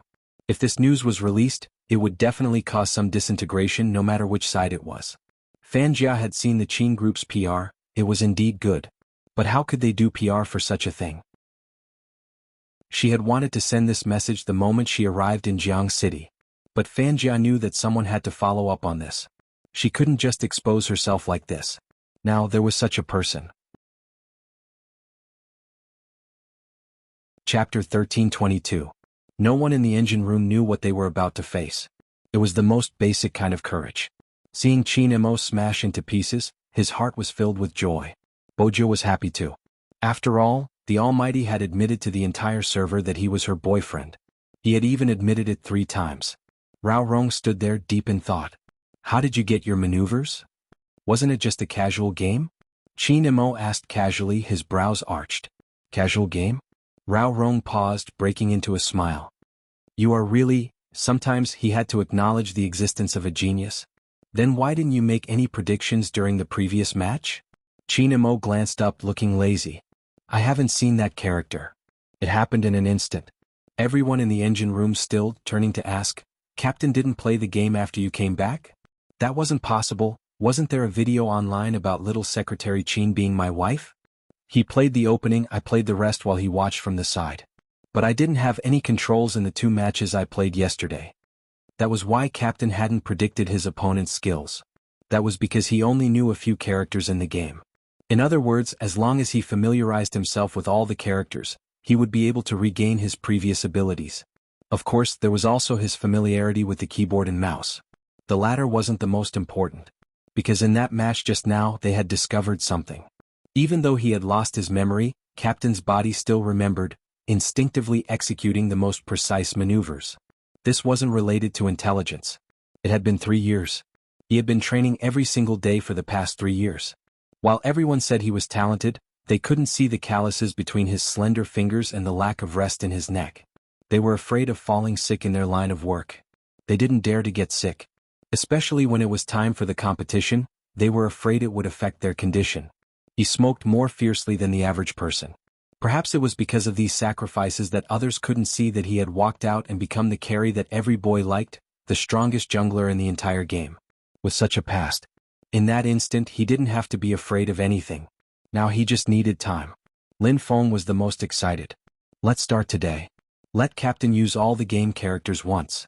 As long as we have enough time for Captain to familiarize himself with these characters, we will be able to participate in the Asian Cup the day after tomorrow. 2 days. No, to be precise. It should be less than 2 days. 36 hours. Excluding the time for eating and sleeping, there were only 24 hours left. He had 24 hours to familiarize himself with all the characters in the game, and he clearly knew what methods to use to evade, the recovery time of the opponent's skills, the damage dealt, and the skills used. It was too difficult. It was too difficult. But if it was the Captain, there was still hope. At that moment, everyone turned around and looked at Chinamo. The light in their eyes was so bright that it was almost shocking. But soon she saw that handsome and indifferent side profile. Their hearts skipped a beat again. Would the Captain agree? Chapter 13:23. Captain. Coco and Lin Feng spoke at the same time. But none of them were as direct as Rao Rong. Do you still want to come back and continue the competition? Chinamo glanced at him. There wasn't the slightest hint of joy or anger in his gaze, just a slight indifference. In the end, Rao Rong was defeated. What exactly did he mean? Chinamo stood up, one hand in his pocket as he shifted his gaze away, seemingly searching for something. In the end, his gaze landed on Lin Feng. When everyone saw Lin Feng being stared at like this, they quickly shifted their gazes. Lin Feng, who was the center of attention, felt his scalp go numb. The pressure from his captain's gaze was immense. That. He cleared his throat, about to speak when Chinmo's voice came over. I don't remember anything now. If I don't drag you down, I can join your competition.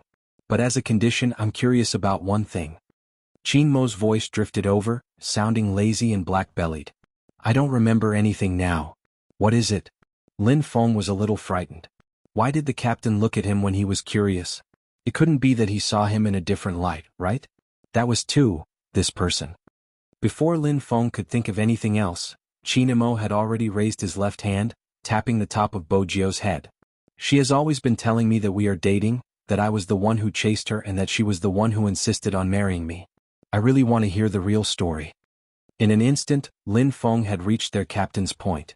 Speaking of which, Captain, I've tolerated little Spade for a long time. Lin Feng rolled up his sleeves, his face full of indignation. Really, how could she say that you liked her so much that you wanted to marry her? Even though you really liked her, everyone knows that it was little Spade who chased after you. The first time she saw you, she said that she wanted to provide for you. But to be honest, the Fu family's money isn't enough to provide for Captain. Besides, no one knew she was a girl at that time and she would confess to any handsome guy she saw. I don't know what kind of person she is. Bojio. She finally understood how it felt to have a useless teammate. Team Flowerlin, you don't have to say the last sentence, okay? Confessing to every handsome guy you see? As expected, Chinamo smiled. His beautiful peach blossom eyes slowly narrowed. Looks? Lin Feng nodded. They're very particular about looks. Is that so? Everyone present could hear the slight coldness in his voice. Even the uncle In Wuyao felt that after today, little Captain's path in love would not be easy. And then? Qin Mo's nonchalant voice rang out again. Bojio took the chance to pinch him. Lin Feng's expression instantly turned solemn, cursing in his heart. He appropriately kept away some of Little Spade's dark history and started to pick the nicer parts. Then she seemed to have changed into a different person, rejecting you in the game. The few of us discussed this topic in detail. It must have been her ploy back then, loosening the reins only to grasp them better. She wanted Captain to notice her. After all, in the game, no one would ever reject Captain. Chapter 1324. Mitch, it's a trap. Coco added. Captain, you might not know, but she was still typing on the internet. After flirting with us, she invited us to meet up. She knew exactly what you were thinking. It was all an act. Honestly, if a girl chased me like that, I would just give in. Chinamo was good at catching the main point.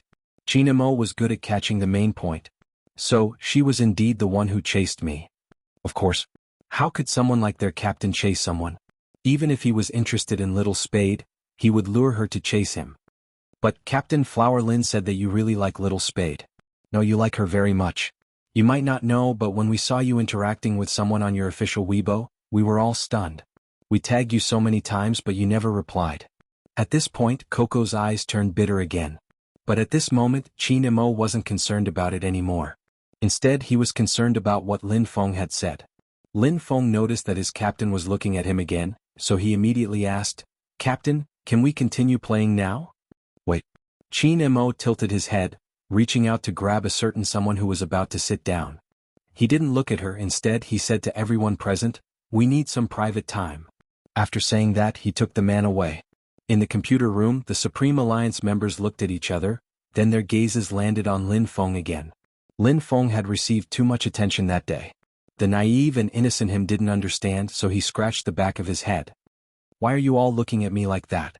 Nothing. He looked up at the sky. In the future, when they got a girlfriend, they had to control Flower Lin's mouth. She was such a troublemaker.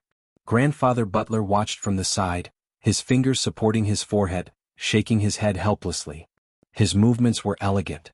As a qualified butler, how could he not entertain the guests when the owner wasn't around? Hence, just when everyone wanted to sneak a peek at what their captain wanted to discuss with Little Spade, Grandfather Butler brought a tray full of desserts to the computer room. Grandfather Butler dutifully brought the tray full of tea and desserts to the computer room. He smiled and blocked everyone's way. I think you need some dessert now. In Wuyao really wasn't interested in tea and desserts. Coco's eyes lit up when he saw the snacks. He stuffed a handful into his mouth and held In Wuyao's hand. Uncle, you have to try this. It's really good. Before In Wuyao could speak, Lin Feng, who was standing at the side, leaned over. Damn, this is too delicious. Uzi, come and eat. Yun Hu and In Wuyao. After a few refreshments, the two of them forgot that there was a better show to watch. Sure enough, the characteristics of pig-headed teammates were the same. After being bribed, they would still help the person pay. Grandpa Butler smiled like a gentleman. Sometimes, protecting the young master's face was what a qualified butler had to do. However, this matter was a little strange to Grandpa Butler. After all, he never had to worry about the young master. Now, it seemed that someone was going to dig up old scores. Grandpa Butler raised his hand and glanced at the silver pocket watch. And it's time to prepare dinner again. I wonder what young master will say this time. Sigh, I've chased after many people. Chapter 1325. Bojio, who was brought to the room by the Almighty, knew it clearly. The Almighty was going to settle the score with her. Lin Huahua's stupid teammate had caused her so much trouble. Instead of being passive, she decided to strike first. That had always been Bojio's style. Hence, the moment she reached the room, she spoke with a sincere expression, I can explain. Qin Mo glanced at her, his fingers twirling the poker cards. When he heard her words, he tossed the poker cards onto the coffee table and leaned back unhurriedly. Bojio smiled. Look, I'm a girl, right? MMH? Qin Mo arched a brow, his entire attitude telling her to start her performance. Bojio felt that his attitude wasn't respectful. She reached out and cupped his face before continuing, Ever since I was young, Grandfather Butler taught me that as a lady, I have to be reserved. Qin Mo laughed when he heard that. What are you laughing at? Bojio arched a brow. Chinemo moved her hand away, his voice slow. You really are a failed example of education. Bojio smiled nonchalantly. As a lady, I have to keep up appearances, right? It wasn't easy for you to forget my dark history. I'll definitely say that you chased me. There's nothing wrong with that, Brother Emo. You seem rather happy that I lost my memory. Chinemo flicked her hand away. Go over. Bojio. Seriously, he wasn't even allowing her to take advantage of him? It seems like my sugar daddy doesn't know how to grasp the main point. Chinemo chuckled, the corners of his lips lifting. Let me rephrase my question. Is it your hobby to confess whenever you see a good-looking person? Bojio immediately denied. Of course not, it's a misunderstanding. Is that so? Why don't we have a chat? How many times have you confessed to me? Chinmo's chuckle was especially dangerous. Bojio glanced up. The first and the only one. Chinemo watched her bright black and white eyes. They were so clear that only his face could be seen. He hadn't expected such an answer. After all, those words of ridicule just now didn't seem to be made up. Bojio pursed her lips. Honestly, Brother Emo, you're so good-looking. Other than you, who else do I need to confess to? This sentence was meant to coax him again. But at this moment, Chinemo tilted his head, the smile at the corner of his mouth clearly visible. It could be seen that he really fell for it. Bojio didn't notice his smile and continued, Have you forgotten how hard it was to woo you? When I first met you, you were like a doll. Because you were so beautiful, I couldn't bear to raise my voice at you. You don't know how fierce I was when I was young, but I was gentle to you. It's a pity that you didn't appreciate it and always complained that I was dirty. You would wash my hands for me before meals, after meals, and even before bed, as though I was a troublesome person. But as the saying goes, beauty is in the eye of the beholder. Even then, I still found you adorable. Otherwise, why would I treat you as a girl? Of course, Bojio would never say that out loud. At the time, I realized my feelings. I shyly hugged my piggy bank and went to you to confess to you. Bojio pursed her lips. But it didn't end up as I wished. Chinemo swept her a glance. Shyness? Are you sure that's an appropriate adjective for you to use? He couldn't imagine that such a tender scene could have been done by this person. At that time, I was still very innocent. I really wanted to buy you, but unfortunately you were too expensive. Chinemo arched a brow. Is that so? My innocent sugar daddy fell in love with me at first sight when I was young? And Mitch, I was 3.5 then. Bojio took the chance to hold his hand. Do you understand the feeling of being electrocuted? Chinemo allowed her to hold his hand without a change in expression. He lifted his lips in amusement. I don't understand how a 3.5-year-old could experience the feeling of being electrocuted. She was really good at bullshitting, talking about being electrocuted. Bojio's face sank. That's right, I didn't understand it back then, but now that I think about it, I liked you too much. With that, Chinemo couldn't take it anymore. He pressed her onto the sofa, looking down at her from above. His handsome face tilted over, his breath landing on her ears. Let's end the nonsense here. As for Sugar Daddy's private life, I only have one request. Since you chose me, you must always choose me, understand? If Sugar Daddy is too fickle, I'm not sure what I'll do. Bojio wanted to speak, but his kiss messed up her breathing. It wasn't just a kiss, his hand had already reached over. He had already lifted her shirt and was moving in from top to bottom.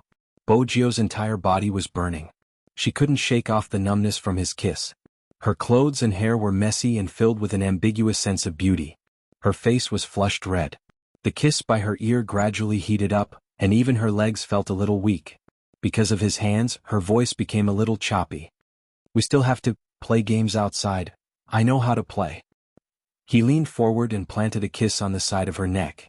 But my sugar daddy, shouldn't you be more focused when I'm pleasing you, Image? This wasn't pleasing her, it was obviously a sweet and scratching punishment.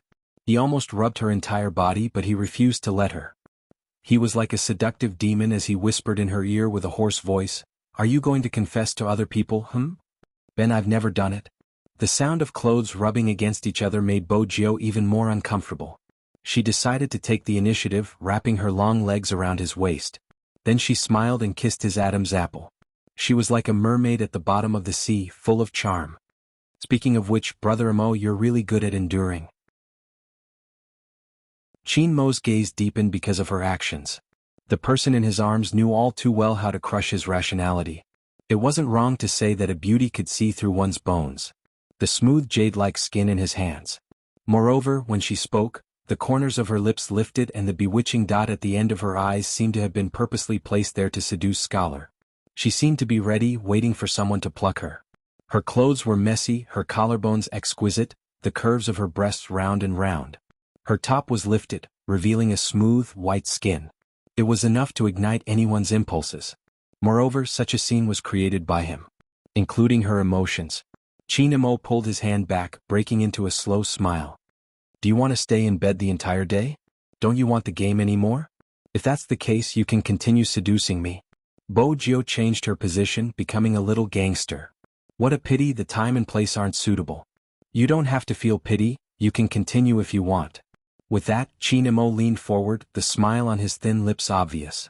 Bo-Gyo finally managed to get him to stop. She wasn't stupid enough to continue being punished. It's okay, we have important matters to attend to. You have to know that I'm a considerate girlfriend. Chinamo arched a brow, releasing her. Bo-Gyo reached out to straighten her top, pulling the Almighty to leave. The man didn't move. He tilted his head and glanced at her again, letting her drag him. He casually supported his chin with one hand and said in a hoarse voice, "Are you going to let me go like this?" What was wrong with that? At the start, Bo-Gyo didn't understand what he meant. But when she lowered her lids, her long legs touched the part that had obviously changed, her face heating up. But he was still the same, noble and abstinent, making her want to touch him. The Almighty was probably the only one who could be so seductive when he was aroused. After half a minute, that place didn't seem to be cooling down at all. Bo-Gyo maintained her previous position. Do you need my help? How? Chinamo glanced over. Bo-Gyo said something in a low voice. Chinamo laughed. With my hands? Amimich, Bo-Gyo replied, her eyes beautiful. What? You don't like it? She was really daring. She was always so direct that people couldn't handle her. Chinamo watched as she was about to move, her disguise about to be removed. He pressed her hand down. You're just adding fuel to the fire, you're going crazy. This was the first time the Almighty said such words. She stilled and was pulled into the bathroom. He turned on the cold water. He made her stand outside the frosted glass. Even so, Bo-Gyo could feel his aura fluctuating. 5 minutes. Indeed, it was faster than her helping him. When he came out, he had already changed his clothes, one hand pressed against his head, his black hair still dripping with water. He was fresh from a shower. Just like that, they left the room and walked towards the computer room. Lin Feng was still eating. When he saw the two of them, he immediately asked, "Little Spade, what are you guys talking about? What took you so long? Why did Captain take a shower? We're almost done with the dessert grandfather butler prepared." Bo-Gyo picked up the remaining blueberry dessert gracefully and stuffed it into his mouth. She smiled. "Senior Lin, you shouldn't speak today." Lin Feng widened his eyes, confused. Why didn't she allow him to speak? Bo-Gyo tilted her head and asked the Almighty, "Brother Mo, why did you ask him when there were so many others?" If she had asked someone else, her dark history wouldn't have been dug up. "Of course, it's because Captain trusts me." Lin Feng was about to puff up his chest when his captain interrupted him leisurely. However, his actions were interrupted by his captain's unhurried words, because the characteristics of a pig-like teammate are more obvious. In an instant, Lin Feng froze. Had Captain really lost his memory? Why hadn't his venomous tongue gotten better? How scary. Even after losing his memory, Captain was still so cunning? Chapter 1326. Let's begin, isn't there not much time? Chinamo sat down, one hand supporting his chin as he nodded towards the seat beside him. Then he swept Bo-Gyo a glance, his intentions clear, he wanted her to sit beside him. Bo-Gyo knew, but she arched a brow. You want me to sit? What? Do you really want to sit on my lap? Chinamo asked as he switched on the computer, tilting his head in amusement. She wasn't as good as the Almighty in terms of language. Hence she opened a room and chose the 1v1 mode. It was a 1v1 against the Almighty. Every time they started, she would switch to another character to fight against the Almighty. As they fought, she would introduce the moves of the character. Lin Feng was in a daze. Rao Rong watched as well, flicking the cigarette ash in his hand. No one had expected Little Spade to use such a method to get their captain to memorize the character's attributes. But it had to be said. This was the best method. It didn't just deepen the impression. More importantly, Little Spade's hand speed and awareness were rare in the esports world. With such a person as a sparring partner. This meant that as long as their captain was familiar with the moves of the character, It wouldn't be easy for an average person to defeat him. Perhaps there really was hope. Everyone's eyes lit up when they saw Chinemo tilting his head and moving his mouse. The other members of the team didn't slack off either. They logged into the game and started their daily hand speed training. Even Shui Yaoyao and Feng Shang, the two reserve members, didn't slack off. The air in the computer room definitely wasn't good. Boys like to smoke while playing games, but today they were restraining themselves. They even went to the toilet less than usual. After every round, they would reach out and press the back of their necks, then lean back and wait for the next round with a cigarette in their mouth. It was just a short break and it was the time to prepare before they entered the game. It was probably because they wanted to win too much. Every esports player had a dream in their heart. They wanted to wear the national flag and stand in the center. Hence, even the sacrifice felt sweet. Because they were clear. They were never the same person. And there was their teammate beside them. Time passed little by little. The old butler, who had pushed open the door to call the guests down for dinner, paused when he saw this scene. He had never seen a room with such bad air quality in the castle or anywhere else. However, he was surprised that he felt happy. Ever since he was young, although the young master was very likable, he didn't have many friends. Having a group of people visit his home was something that had never happened before. Speaking of which, this was the first time he helped the young master entertain guests. Perhaps there was nothing wrong with a change of environment. If it wasn't a coincidence. Young master would probably never know these people. But now he saw that because of these people, the young master's aura had finally increased. That feeling was hard to describe. When he first came into contact with the young master was still young and had no mother since birth. All her topics revolved around the pet. Later, when the owner passed away, the young master became quiet. He even talked less and less about the pet, to the point that he almost forgot about the existence of such a person. In the Fifth Avenue, the young master was wanton and mysterious. No one could catch her. Her whereabouts were uncertain and she came and went alone. She could always be seen smiling in a black motorcycle suit in the noisy nightclub. This kind of life was indeed carefree. But no one knew. When he returned to the castle, the young master hugged the small keyboard and sat on the floor of the heater drinking wine. Elegant and lonely. She liked to play an old movie, Interview with the Vampire at night. When she saw him coming, she would smile and say, "That morning before I became a vampire, I saw the sunrise for the last time. I remember all the details, but I have forgotten all the sunrises before that. I enjoyed this spectacular view for the last time, as if it was the first time I saw it. Then I said goodbye to the sunlight and became what I am now." Grandpa Butler, me too. I said goodbye to the sunlight and became what I am now. At that time, the old butler swore to stay by this child's side for the rest of his life. It was all right now. Not only him, but more people were by her side. That was the most important thing. The corners of Grandpa Butler's lips curved slightly. He didn't disturb the group of professional gamers. She packed the dishes on the dining table in exquisite boxes and placed them in each person's hand. As a qualified butler, how could he not be able to do such a small thing? However, these children were really putting their lives on the line. When they saw the boxes, they thanked him and started to eat while entering the game. They had to play 2 rounds of games to finish a meal. It was really tough. The clock on the wall turned another 3 squares. When Yun-Hu stood up and wanted to raise his hand to smoke a cigarette, the person sitting beside him tilted his body and rested his head on his left arm. It was Lin Feng. He was probably too tired from the 2 days of training and fell asleep while sitting. Yun-Hu paused, holding the cigarette in his hand. He didn't light it up, using only one hand to familiarize himself with the sensitivity of the mouse. The night outside was getting darker and darker. But in this small computer room, gentleness could be seen everywhere. Shui Yaoyao fell asleep on the keyboard, Coco's down jacket draped over her body. He had intentionally lowered the brightness of the screen. Bojio was still explaining the skills of the character, but her voice was clearly much softer. In such a dark night, it was like flowing sand, making one feel extra warm. But even so, Chinemo could hear the tiredness in her voice. He tilted his head and said, "All right, you don't have to say any more. Remember to speak quickly." Bojio took a sip of water to moisten her throat. Chinemo freed a hand and lifted her chin. "Open your mouth." "MMH?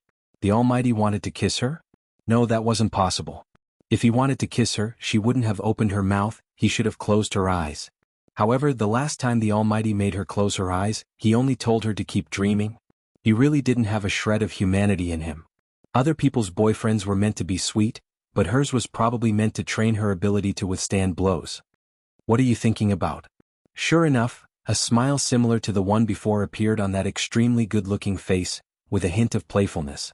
Bojio was about to say that she hadn't expected him to pinch her chin for a kiss. Just then something touched her lips. It was soft and slightly cold. It was like the lightest ice cream.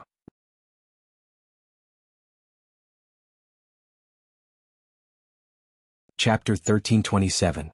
Bojio's fingers paused. She tilted her head and saw his face. His lashes were long and narrow. Because of his actions, it hit her face. It was so good-looking that it didn't seem real. The kiss didn't last long. Fortunately, her teammates were focused on the game and no one saw it. Actually, someone had seen it. Rao Rong had just finished a match. When he glanced up at the time, he saw the scene. But he wasn't Lin Feng. He glanced over and smiled. With a cigarette in his mouth, he continued with the second match. In the past, it was hard to imagine. Who would fall in love with the aloof and cold Chinamo fall in love with?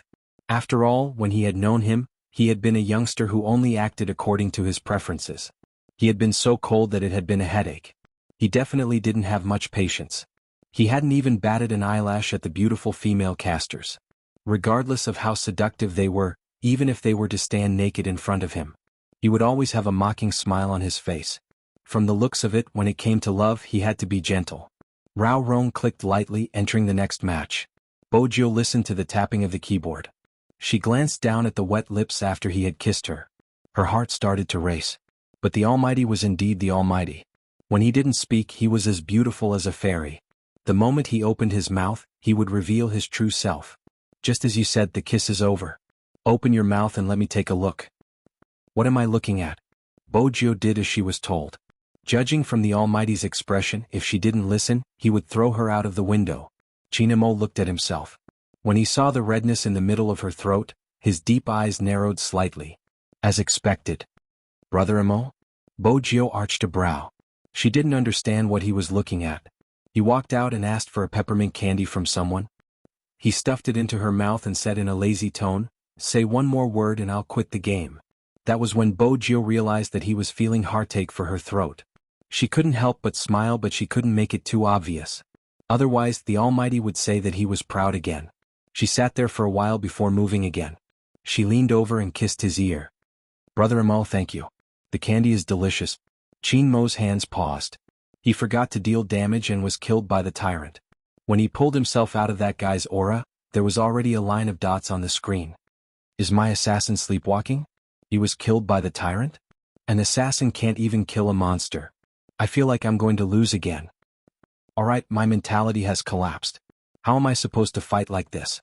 Bojio, who hadn't entered the game, turned to take a look. However, Chinamo raised his hand, blocking her from reaching over. His tone was casual. Give me a glass of water. Isn't there one here? Bojio pointed to the glass of water beside him. The number one jungler, who had been killed by the tyrant, replied expressionlessly, "It's cold, I want a cup of hot tea to wake me up." Alright, I'll go look for Grandfather Butler. After reviving in the spring, Chinamo darted into the jungle once more. This time he didn't just kill the tyrant, he had also taken away the ADC. In an instant the situation in the game changed. His teammates who had won without doing anything were a little confused. Since his jungler was so good, why had he been killed by the tyrant? It wasn't just his teammates, even the opponents were asking the same question. Chinamo moved his fingers, replying, "Lagged internet connection." That was why gamers had the same routine. Regardless of the situation, there would always be a perpetual excuse: lagged internet connection. But only Chinamo knew what had happened in that instant. How could he be affected by a prey to such an extent? Chinamo lowered his gaze, not saying a word. Next, he didn't give her a chance to speak. When he saw that she was about to explain, he stuffed a piece of candy over. Looking at the man's wavering eyes, Yizichin felt a chill run down his spine. Chinamo sneered, she obviously wanted him to feed her the candy personally. It wasn't easy to get tired when they accompanied each other. But in the wee hours of the morning, his shoulders couldn't take it. The weather outside was getting cold. Bojio glanced up, turning to Yin Wuyao. "There's a room, shall we get everyone to sleep in? Let's sleep here." Yin Wuyao flicked the ash off his cigarette. "Sitting in front of the computer gives me a higher chance of winning. Everyone probably feels the same way, me too." With that, Yin Wuyao leaned back. "It's good I feel at ease." Bo Jiao understood the feeling he was referring to, her lips curving into a slight smile. Yin Weiyao spoke again, "Little captain." "Mamage?" Bo Jiao arched a brow. Yin Weiyao knew that everyone was asleep. Those who weren't asleep couldn't hear their conversation. "Continue playing if you really can't take it, just wear female clothes, it's nothing. You can just change back."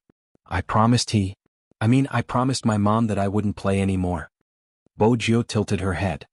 "Besides, Rao Rong is here, even without me. As long as the Almighty recovers, Supreme Alliance will still be able to clinch the championship. I've seen the comments online. It doesn't affect me in that aspect, but I don't want people to talk about my gender when you are trying so hard to win. That wouldn't be fair to those who are serious about the competition. Most importantly, I don't want any black marks on his almighty record. Uncle Ian, do you know? That person should stand on the altar, clean and innocent. He shouldn't be like this, where a small streamer could diss him. The moment someone appeared, they would say that he couldn't play anymore because of someone else. He would be treated as the most dangerous person there. All of this. He shouldn't have experienced it. He should have been held in her hands. Regardless of when. With that, she glanced out of the window, the lights of the entire city reflected in her eyes. No one knew. How did success come about? Perhaps no one would care.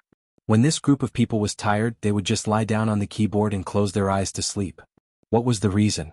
They wanted to win. They wanted to win so badly. They wanted to prove themselves, their teammates and their team. But how could she become a stumbling block at such a time?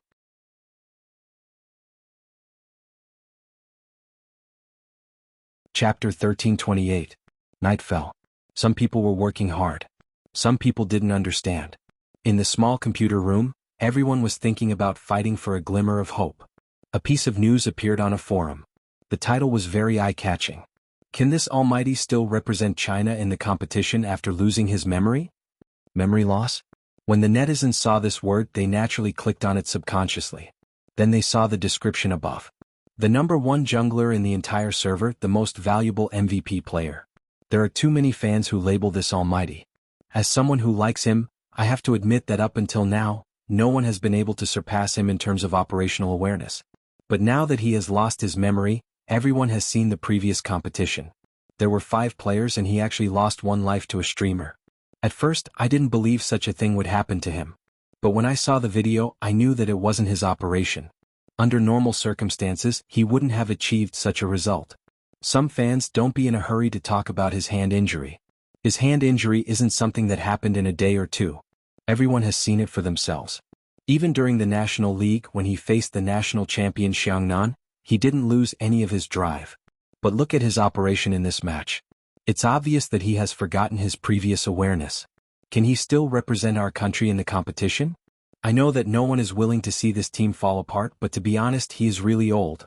Now that he has lost his memory, why can't we, as his fans, think about it from a rational point of view? Is it still suitable for him to play in this match? I believe the National Organizing Committee has an answer in their hearts. After all, this concerns the reputation of our country. This post was too provocative. Whether it was the timing of the post or the topic it was leading to, it caught people off guard. Although he didn't point out who this Almighty was from the description, people could already guess the name. Chinamo. The Almighty in their hearts. In just an instant, the internet exploded. Every fan was burning with anxiety. Their Almighty actually lost his memory. Was that possible? Many people were replying to the post asking, "Where did you get the news? How could my Almighty Qin lose his memory?" In less than 10 minutes, the post became a hot topic. Too many people joined in, regardless of whether they were fans of esports or had never watched an esports competition before. The scene became out of control. The only thing that could be salvaged was that Feng Yi noticed the post immediately. After all, he was living and eating in the company to keep an eye on the PR side. It was just that he had thought too much about what would happen. She never expected that young Master Qin's amnesia would be exposed. Because only the internal members of their team knew about this news. Moreover, he had just told Lin Feng about this news. Under normal circumstances, a person like Feng Yi who worked hard in the business world would first suspect Lin Feng. After all, that fellow was indeed a chatterbox. But he knew about the members of Supreme Alliance. Those people might be very talkative. However, he would always think from the other party's point of view.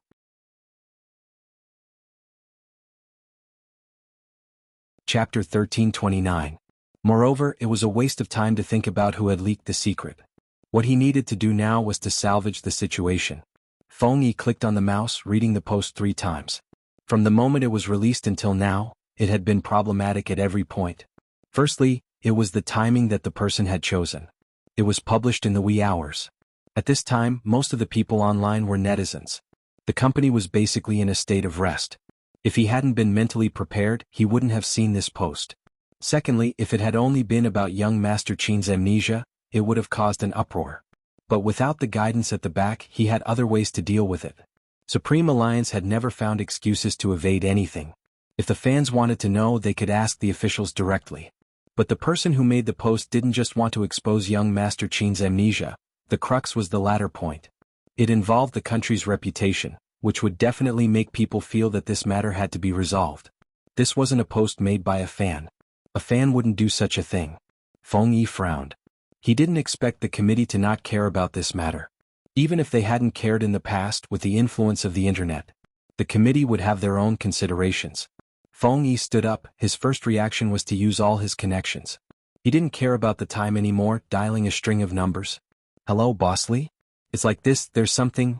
It was hard for anyone to imagine that there would be a day when the person known as the Smiling Fox would use such a pleading tone to talk to someone.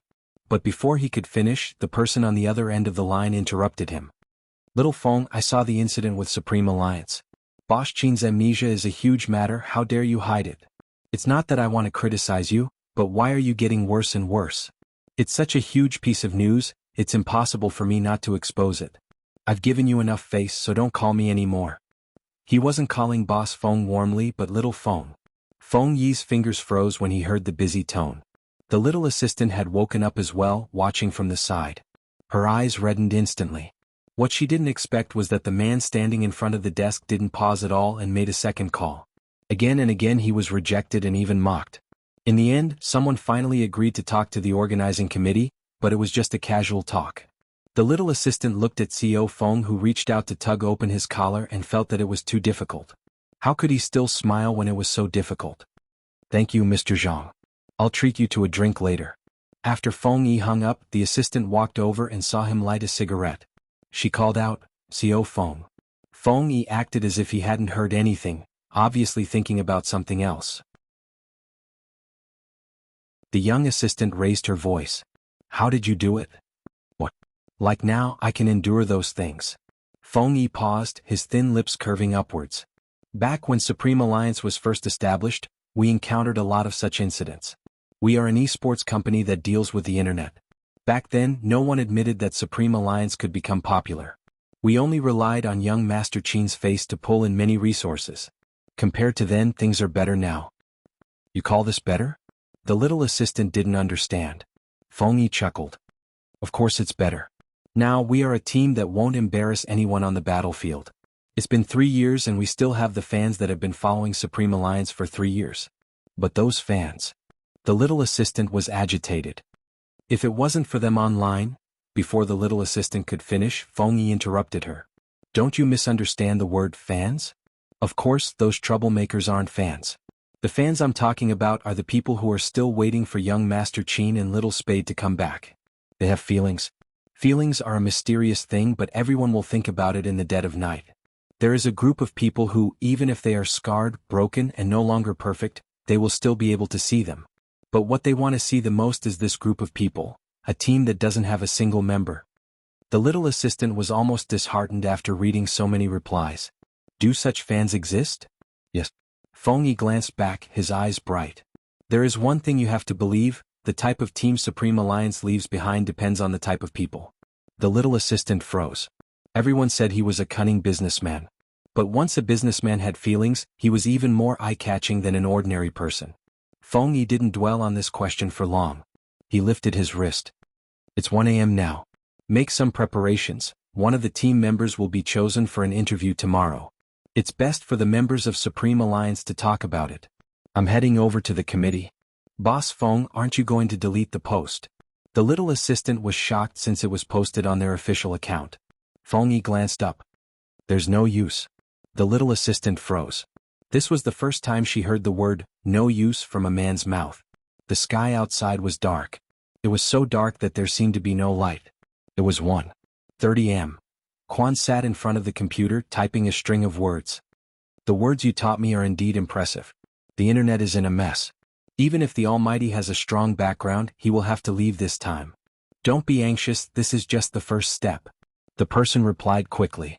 Quan was shocked. Just the first step? That's right, I'll teach you the second step. Quan's eyes lit up when he saw the message. He glanced at the status displayed on the screen, eager to give it a try. In the computer room of the apartment, Yun saw his phone ringing. After muting the sound, he walked out to take the call. The next moment, his eyes widened and his voice deepened. I understand, I'll tell them. Some fell asleep from exhaustion while Captain is still familiarizing himself with the controls. They're all doing well. Mitch, I won't reply this time, I'm just going to check on the situation. After hanging up, Yun pushed the door open and walked back. He glanced at Bo Jio before shaking everyone awake. There's news from Old Fox Phone. Captain's amnesia has been exposed and the internet is in a mess. We need to understand the situation so that we can be mentally prepared when the media asks about it. Lin Feng, who had been yawning, woke up instantly. Almost everyone had the same reaction. Unease, extreme unease. Because everyone knew this wasn't a small matter. Other than the main character, Qin Mo, his expression remained the same. There weren't many fluctuations in his emotions, but he turned to glance at the person beside him. His fingers seemed to have paused. Qin Mo's gaze deepened, but he didn't say a word. Lin Feng was the first to open the page to search for the news. Actually, there wasn't a need to search. It had already become a hot topic on the official website. The moment he opened it, he could see it. The number of replies had already exceeded 10,000 and was still rising. The team members crowded over. When they saw the content, they were so angry they wanted to smash the keyboard. Did they understand? They wanted to get together and play another game. Even if it was just one match. They just wanted to do their best in this match. Even their captain, who had amnesia, had sat in front of the computer for 10 hours just to memorize the skills of the characters. What was the point? Did they understand? But it wasn't just one post. Other than this post, there was another one that was slowly becoming popular, and it seemed like it couldn't be stopped. It was in the tone of a fan. Such a big thing happened. As an old fan of Supreme Alliance, I want to know who the person who leaked the news is. This kind of thing should only be known within the team. They even said that they are as close as a family. Ever since Spade Z joined, there hasn't been any peace. Who was the first to know about this and say it out loud? I think we should look for it. This type of post was obviously to stir up momentum. But there were fans who couldn't understand and really replied below. Other than Spade Z, the one who replied the most was Lin Feng. The reason they gave was simple. After all, he was a chatterbox and definitely didn't tell anyone easily. In the end, it was exposed by his fans. After Lin Feng saw the replies, his first reaction was to look at the expressions of his team members. No matter how fast my mouth is, I wouldn't say such things so casually. Before he could finish, suddenly there was a loud bang. Coco, who hadn't said a word, lifted the keyboard. I've had enough. The more good-tempered and cute a person was, the more heart-wrenching it was when he was angry. Coco stood up, as though he was going to use all his strength to smash everything in the computer room. Gaming, why do we have to play games? What kind of lousy profession is this? How many people do we have to interact with? These likes, are these F***king likes? Anyone who knows what it means to like someone wouldn't be like this. I've had enough of such likes. I'm almost out of breath. Quit the industry, F***king Asian Cup. Whoever wants to play can play, I'll touch this thing again.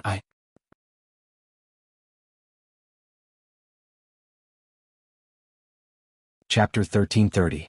Coco was very touched to hear such comforting words. But just as he was about to hug little Spade back, he glanced up and saw his captain's smile. The meaning behind that smile was simple. If you dare to hug me back, I'll break your paws. Coco was shocked. Little Spade, you can console me, but why are you hugging me? Do you want Captain to tear me apart? With that, Coco stopped and calmed himself down. As expected, compared to the internet attacks, he was more afraid of Captain's gaze. Bojio felt hurt. Shouldn't little Sissy be extremely touched at this moment? Why was he so afraid? Bojio was still raising her brows. The atmosphere in the team had changed completely. Everyone knew why Coco had such a reaction. They were all suppressing their laughter. Lin Feng let out a long breath and said, "Deal with it." Yes, since it happened, they had to solve it. This was their usual style. They would deal with it when they couldn't solve it. Besides, they believed Feng Yi was already in the process. As for the process, they would have to wait until dawn. From 3 a.m. to 8 a.m. this was the most difficult time. Bojo suggested, go and rest, put aside the training. Especially at this time, you have to be more alert in front of the media. I'm guessing old Fox Feng has some plans. Why don't we wait for his call? Sure. Yin Wuya was the first to stand up. He reached out and massaged the back of his neck. It's important to relax before the match. If you can't sleep, you can play cards. It's fine to play cards. Feng Shang blushed. I am good at cards. Bojo laughed. Then let's play cards. I'll be in the same group as Brother Mo. Chin Mo arched a brow. Are you sure I know how to play? Brother Mo, don't worry. Even if you lost your memory, no one is better than you when it comes to scheming. Bojo lowered her voice. Chin Mo smiled. Is that a compliment? Of course. Bojo adjusted her collar. I'll help you draw the cards later. I won't brag about anything else, but my luck is really good. 10 minutes later. Chin Mo glanced at the cards that a certain someone had drawn and arched a brow. Is this what you meant by having good luck? Bojo, who had drawn 3 useless tiles in a row, was frustrated. Why wasn't this mahjong giving her any face? Brother Mo, actually this isn't a big deal. If you touch more you can hit 13 youngsters. Bojo tried to clear her name. Chin Mo scoffed, replying slowly, by the time you're done with the 13, the others will have already won. Bojo. Why did he have to say something that everyone knew? Brother Mo, didn't you say you don't know how to play? Chin Mo arched a brow and glanced at the cards on the table lazily. His voice was faint. It's such a simple game. You can learn it after 1 round. With that, he held onto her wrist with one hand and reached out with the other. He picked up a card and pushed it forward. Pick yourself, all colors. Everyone was stunned. Lin Feng felt even more devastated. Didn't I play this card in the last round? Captain, why didn't you eat who back then? Is that so? Chin Mo replied nonchalantly, I guess I didn't know how to play just now. I wouldn't believe you. He was obviously trying to pick himself. Lin Feng scratched his head and glanced over at Baby Feng, who had said he was a thief. He was still arranging the cards. He face-bombed. Was this called a thief? It seemed like Baby Feng didn't understand the word thief well enough. Bojo was delighted, starting to collect the money. Lin Feng rolled up his sleeves, preparing for a counterattack on the 3rd round. Who knew that as soon as the cards were placed on the table, she heard the person opposite her speak. Even her tone was very casual. Do you know why your luck is so bad? Bojo glanced over. What? Because you hugged someone you shouldn't have. Chin Mo raised his hand casually, throwing out a card. Everyone, they had been wondering why their captain hadn't mentioned anything. So this was what he was waiting for. The person who shouldn't have been hugged shrunk his shoulders, biting the bunny's ear. He had a feeling that their captain would remember this for a long time. As expected. This was the 3rd time Coco had been intercepted by his previous boss, Chin Mo. He started to realize that his captain wasn't trying to win money, he was trying to attack him. Anyone who played mahjong would understand. That kind of joy when you were about to push your cards and announce your victory. But suddenly, someone was in front of you.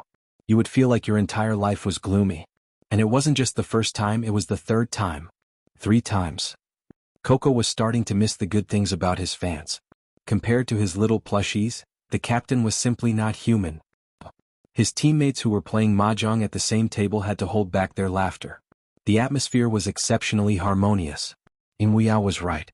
It was right to relax before a big competition. At least compared to before, the layer of alienation on the surface was gone. Chin Mo won just like that. Some people even felt that their captain had never lost his memory. In that instant, he seemed to have calmed down. Even though there were too many people in this world who didn't understand and cursed. But there was one person. Ever since he created Supreme Alliance, he had never given up. He understood your passion even though he never said it. He became the support of the entire team. Even now, those people were shouting for him to leave. We all said that you would get what you give. In reality, this was wrong. Giving didn't mean you would get anything. It meant that you didn't let down what you fought for. The game started again. It was as though all emotions were swept away. Grandfather Butler even prepared beer. Everyone took a sip, flipped a peanut in their mouth and continued to play mahjong, enjoying themselves. Bojo looked at this scene and found an excuse to go to the washroom. Grandfather Butler didn't say anything. After he followed her out, he said, "The laptop is ready, it's in your bedroom." Since she planned to hack into the network, she wouldn't let anyone see. Bojio turned her body, moving the USB flash drive and pressing both hands on the pure black keyboard. The crackling sound was so fast that no one could tell what she was doing. The only thing that could be seen was a letter flashing on the screen. Then came the code. 2 posts. As expected, it was the same IP. Bojio looked at the results and was even more certain of her guess. She continued to search for the IP address. Final destination: Jiang City, Xinghong Apartment, Unit 8, Building 6, 603. Bojio followed the IP address and found the location, directly hacking into the opponent's computer. At this moment, Quan didn't know. He had just ordered takeout and was planning to eat while watching the show. Now the internet was fighting. No matter how united a team was, the fans might not necessarily like everyone in the team, so they could only fight. Who cares about the overall situation? Quan laughed and planned to post another post. But for some reason he couldn't operate it. It wasn't a problem with the account. Maybe the account could be banned. But he had many other accounts. Why couldn't he operate the others? Not only couldn't he operate it, but he couldn't even log in. It kept showing that it was a page error. What the hell is going on? Quan only noticed the obvious abnormality but didn't know when the camera function of the computer was turned on. It automatically entered his live broadcast room. And in that room there was only one message. It was the chat record between him and a stranger. This chat record appeared on the internet in the form of a screenshot. Everyone was stunned. They were obviously looking for trouble with the Supreme Alliance. And it was premeditated. They even dared to sow discord. Some of the fans finally calmed down. They thought about it. At such a time they still came to the official site to cause trouble. This was obviously helping the black belt. After some people realized this, they froze and broke out in cold sweat. Some people still couldn't figure it out, but fortunately the truth was out. Gradually, some attentive fans started to notice something. I was wondering why this netizen wouldn't let go of Almighty Qin. So it's because he has a grudge. Grudge? Why do you say that? Everyone's first reaction to that picture would be to find out what the two of them were talking about. But one of them should be recognized by the netizens. Isn't that the live streamer Quan who played games with Almighty Qin and won by luck? Later, after he died in the room, he was tortured by Almighty Qin and was killed as soon as he came out of the spring. His gaming experience was terrible to a certain extent. No wonder he tried so hard to influence. Everything else aside, I just hope that the fans of the Supreme Alliance will think about this matter and what we should do. Almighty Qin has indeed lost his memory. The organizing committee can't not make a decision. We are upset, but the Supreme Alliance must be even more upset. I played basketball in school. Although it's different from esports, but in any competitive event, how can they play without the support of the entire team? I can even understand how much psychological pressure they are under at this time. Do you think Almighty Qin still has a chance to participate? Just thinking about this makes me very upset. But no matter what, I will go to the venue and buy tickets because I understand that waiting for them is the only way to support them. The person who posted this never thought that there would be a day when his post would gain so many fans. Fengyi was right about one thing. There were people like that. But people like that also needed to be driven. People kept coming out and changing things bit by bit. Although it couldn't suppress Quan's post for the time being. But a single spark could start a prairie fire. And Quan, who did these things, only realized that his actions had been exposed half an hour later. He wanted to explain in a panic but realized that his live broadcast room had long been turned on. The number of people watching online was unprecedentedly high and directly saw his expression. At that moment he knew that he was finished. Perhaps in their circle the bottom line was very low. But there was one thing that people hated: to play tricks. This was something that all the netizens wouldn't forgive. Moreover, he used tricks to frame a professional team that was about to win glory for the country. No one would forgive him. From stealing Qin Mo's move to not admitting to it to this intentional action. This was simply challenging the most basic bottom line of a person. In an instant, the public opinion on the internet changed. Quan was scolded to the point that he didn't dare to do a live broadcast. At first he complained that he was wronged and said that he was confused. He only did it when others said that. Now that he thought about it, he was simply being used. Would Bojio fall for this? This was the biggest joke in the world. The main culprit was someone else. But an accomplice was also a type of murderer. How could he say that he wasn't guilty when it was already carried out? She wasn't the Almighty and wouldn't consider so much. But there was one point. Everyone in the family was gaming properly and preparing for the competition. You came up with one plan after another and still say that you were wronged? Do you understand this saying? The one who started it first was cheap. After dealing with Quan, she didn't turn off her computer. Instead, she continued to dig, intending to dig out the culprit. But because of this, Bo Jiao had prepared herself. Fan Jiao was already prepared. After briefing Quan, she went offline early. She used a computer from a small internet cafe in an alley, so it was easy to clean up the traces. Bo Jiao found the place but was aware that the computer had been turned off. Before it was turned off, it had been processed in detail. There was only one person who had such conditions, liked to use such methods, and was still haunting: Fan Jia. Bo Jiao glanced at the screen. She curled her fingers and knocked on the table. In the golden triangle, she had placed all her attention on the Almighty, including how to get rid of his mistrust and murderous intent and how to stick to him. But she hadn't paid attention to the situation over there. After all, Kawang was already dead. The organization had been disbanded and many of its members had been sent to China. Even the poppies had been burned, leaving nothing behind. It was to prevent the darkness from rising again. Fan Jia hadn't been caught? Bo Jiao frowned slightly. What followed was a vague sense of unease. She wasn't sure what she was feeling uneasy about. She stood up and was about to light a cigarette. But before she could reach for it, someone pushed open the door and walked in. My sugar daddy is really something. Of all things, why did you learn to smoke? There wasn't a hint of anger in that cold voice. It was so familiar that Bo Jiao paused. She finally knew what she was feeling uneasy about. In fact, in this world, other than her little Princess Qin, what else could make her feel uneasy? What's wrong? Qin Imo hadn't thought much of his words, but when he saw Bo Jiao's face, his fingers stilled. Is this guy unhappy? His words were usually more vicious, but he had never seen such an expression on her face. What was going on? That was Qin Mo's first reaction. He didn't even have time to think about it. Bo Jiao could hear the concern in his voice. She smiled. Nothing, I just suddenly craved candy and couldn't find it. That's why I wanted to smoke. Qin Mo glanced at her, his voice calm. Come over.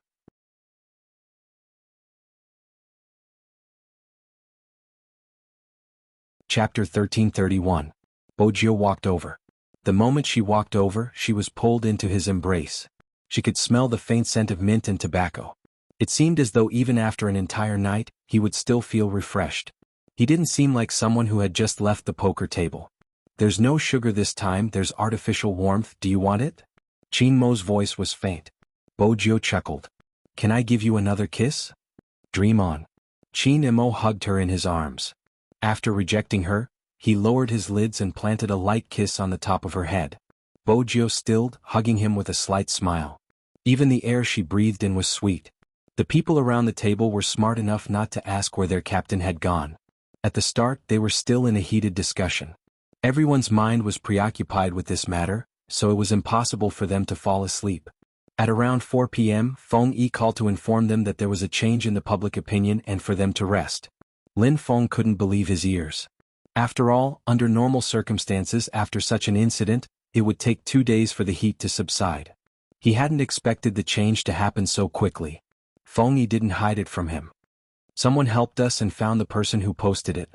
The 2 posts came from the same IP and the person who posted it was the streamer who provoked you guys. Lin Feng's eyes widened. Should I say the netizens are too capable? They aren't netizens. Rao Rong, who was standing at the side, suddenly spoke up, glancing upstairs with an enigmatic smile. It might be a hacker who fought for justice. Feng Yi chuckled. Probably. With the change in the public opinion, everyone felt relieved. Feng Shang stuttered as he asked his brother, Then, will Captain be able to participate in the competition? I don't know yet, it depends on the committee's decision. Feng Yi was logical. This was related to his identity as a businessman. Some of the influence could be eliminated, but he wasn't sure what the committee would decide. The only thing he was sure of was that no news was the best news. The committee was also considering. The meeting was scheduled for the next day. Supreme Alliance still had a chance. Feng Yi rubbed his temples, continuing, Oh right, is Yao Yao still there? Yes. Give her the phone. All right. Shui Yao Yao took the phone in confusion. Feng Yi chuckled and said, The competition is coming up soon. This is the last interview for the team. It's a solo interview and they will definitely ask about what happened during this period of time. Get ready tomorrow. The interview will be at 9 in the morning. I'll pick you up then. Shui Yao Yao was confused. Meh. Captain, Uncle Ian and God Rao are all here. Meh. Was she suitable? She had no experience and her mechanics were not the best in the team. You're the only girl other than Little Spade. It's not convenient for her to come out, and young Master Qin can't do the interview. Don't worry, I'll be by your side during the interview, Feng Yi said in a well-ironed suit. Shui Yaoyao nodded after a moment. I understand, CEO Feng. Don't worry, I'll prepare well. For the last time. She wanted to speak up for Highness Jiu, for the captain and for the team. Everyone sitting in front of the card table seemed to know this.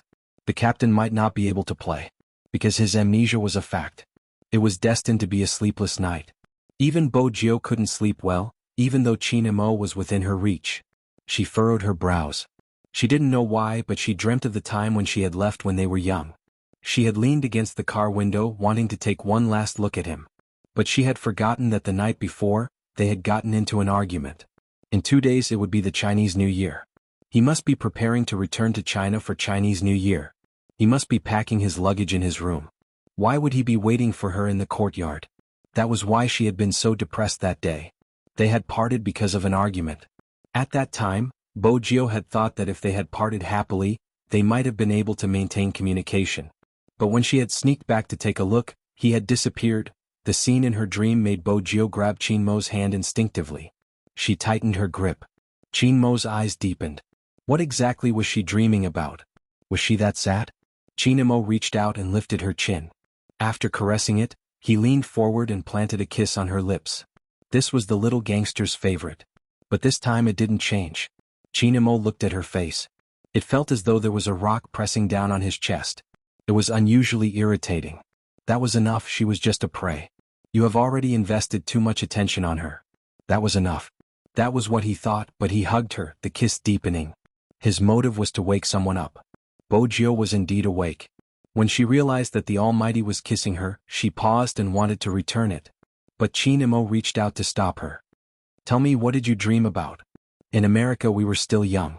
We separated after a fight and I sneaked back to look for you. It was a pity that you had already returned. Bo Jiu pursed her lips.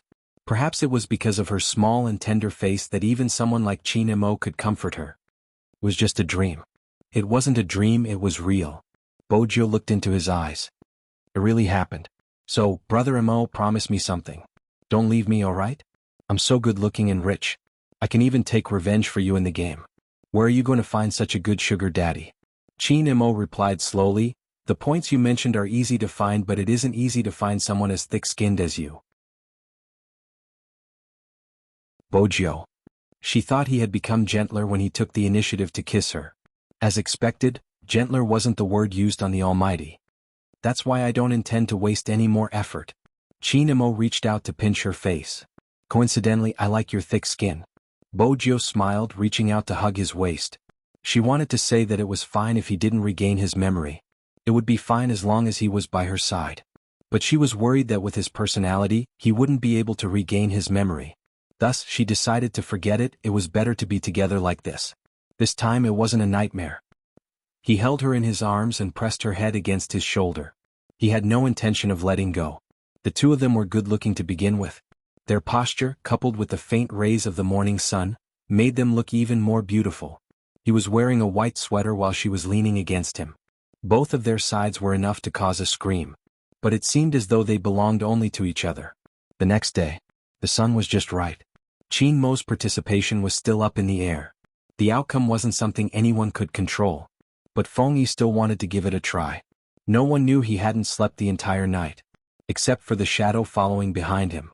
If it had been any other time, Feng Yi might have noticed the shadow.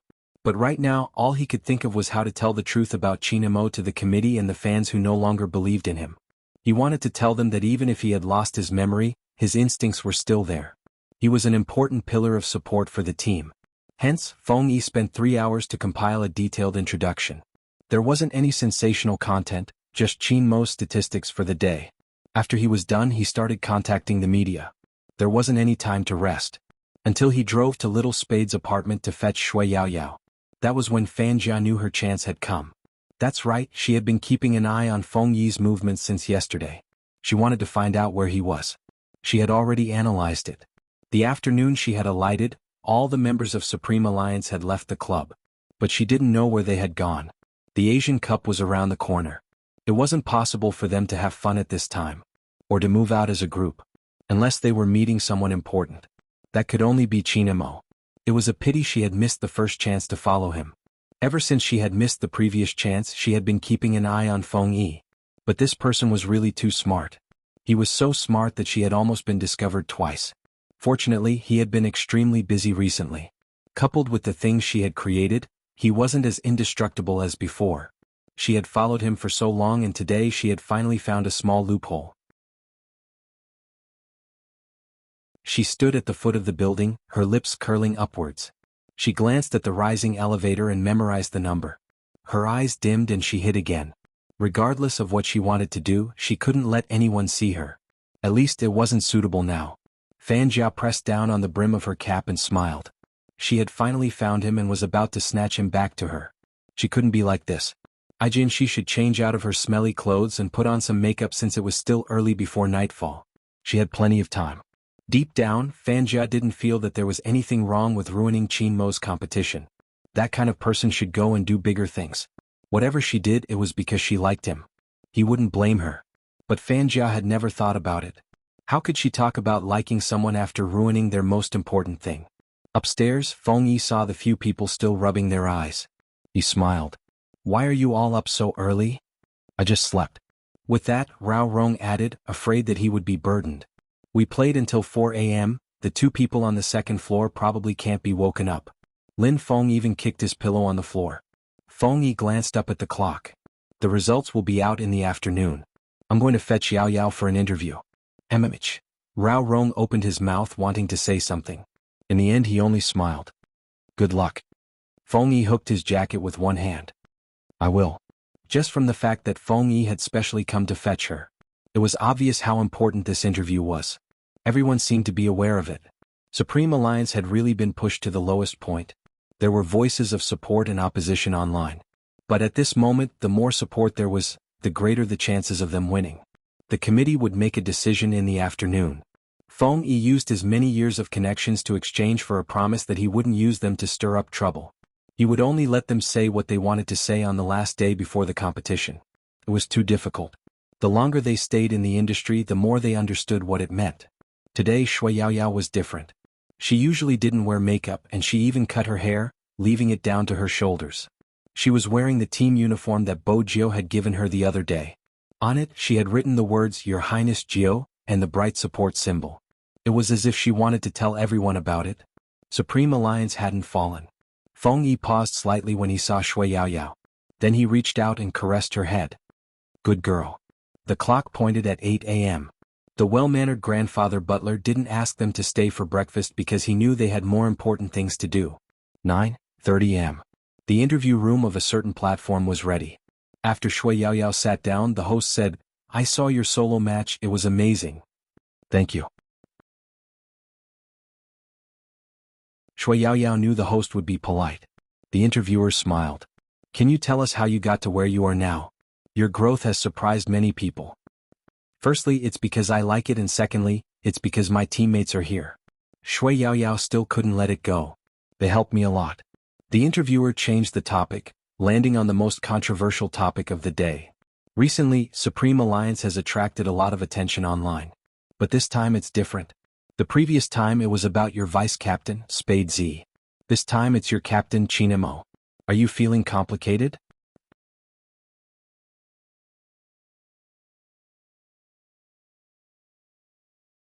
Chapter 1332. The interview was broadcasted on the official website. It seemed to be responding. Forwarding, commenting, continuing to forward. From the internet to the real world. Everyone started to help Supreme Alliance with publicity. There were even some rich fans who spontaneously organized an entire fleet of cars, temporarily forming a colorful painting just for support. Many people were saying that the 2018 Asian Cup would be more popular than ever. Firstly, it was because the venue was chosen with great difficulty to be in China. Secondly, it was because of the influence Supreme Alliance had brought about. It was really extraordinary. At the scene, all the tickets related to Supreme Alliance were sold out. Many people had already arrived in Jiang City before the start of the competition. They didn't force others to like this team. But when the reporter held the microphone and asked them, "Why are you here so early? The temperature in Jiang City is very low, isn't it cold?" "It's cold, but it's worth it." A girl smiled and waved her ticket. My boyfriend gave it to me and we only got to know each other because of Supreme Alliance. The reporter was shocked. Because of Supreme Alliance? MMH at that time he always imitated Almighty Chin as an assassin and was jealous because I liked Big Spade. In the end, Big Spade and Almighty Chin got together and he told me, "Look, your Almighty is with my Almighty, let's be together too." The girl smiled. I'm a pit when I play games. When I play as a long-range shooter, I can't hit the target accurately, I run slowly and I don't understand positioning so I'm always killed. He would always rush out to avenge me after I die. Even though he isn't that good, do you understand the feeling? I always feel that someone who loves Supreme Alliance so much wouldn't have a bad heart and would always be more mature than others. When we are together we don't speak much and feel like we are being taken care of. The last time I saw Little Spade wearing a sock puppet and saying that her boyfriend was jealous and that she had to coax him. At that time, I thought that he had always been the one coaxing me and I had never coaxed him. Now that we are about to graduate, I'm always worried if we can be together in the future. Unexpectedly, he proposed to me that day. He said that even Almighty Z has to coax her boyfriend, so how can he coax his girlfriend? It's not that we don't quarrel, but sometimes when we quarrel we look at those people and it reminds us of the sweet times. The reporter didn't expect to interview such a person. Afraid that it would be seen as a show, he didn't say much. Even though he knew that if this interview was broadcasted, the click rate wouldn't be too bad. To avoid suspicion, he still moved the microphone to the one below. Then he froze. It was an auntie with a load on her shoulder. Her hair was a little white and her back was slightly arched. She was dressed very cleanly as if she had specially waited for this day. However, she still had to make a living, so she brought along the things she wanted to sell, a small amount of cigarettes and some bottled water. She held the ticket in one hand and asked the person beside her, "Is this Supreme Alliance's match ticket? Are we going to watch it here?" When the reporters saw this scene they were shocked. After all, it was impossible for people of his age to watch esports competitions. Moreover, there was only an elderly auntie, which made her seem even more out of place. After the camera swept over, both the reporters and the cameraman felt that this was going to be a hot topic. They passed the microphone over. "Auntie, sorry to disturb you, but we are really curious. After all, apart from some young girls, there are also guys who like to play this game. There's only one person of your age here, so if it's convenient for you, can you tell us why you bought this final match ticket? Is it for the younger generation in your family?" Unexpectedly, the auntie hurriedly waved her hands. "No, I bought it for myself. After waiting for so long, I can finally support those children. I'm really happy." "You bought it for yourself? Then you..." With that, the reporter paused. "Do you know anyone in Supreme Alliance?" After all, the word children had been mentioned. The auntie seemed to be in a hurry since the camera had been pointing towards her. But then, she seemed to have recalled something and gradually stopped. "I don't know them, but they have helped me a lot. I am grateful to them for providing me with a lawyer when I seek redress for my daughter's grievances." With that, she paused. "Host, can I use your platform to say a few words to them?" The reporter's fingers paused. "Go ahead." But he wasn't sure if Supreme Alliance would see it. "I've watched your competition on the big screen. I'm old and don't understand competitions, but when I see you win, I feel especially happy. This is even better. Andy has earned quite a bit of money from selling things, so I can go in and watch your competition." The reporter didn't know how to continue this sentence. Every single one of them seemed to be touched by their own words. He knew very well. Why were they standing here? Buying tickets with smiles on their faces. They wouldn't force you to like the team they supported. Instead, when you asked, they would speak with assurance or smile shyly. Regardless of the expression, they had never left this place. They seemed to be saying it with all their might.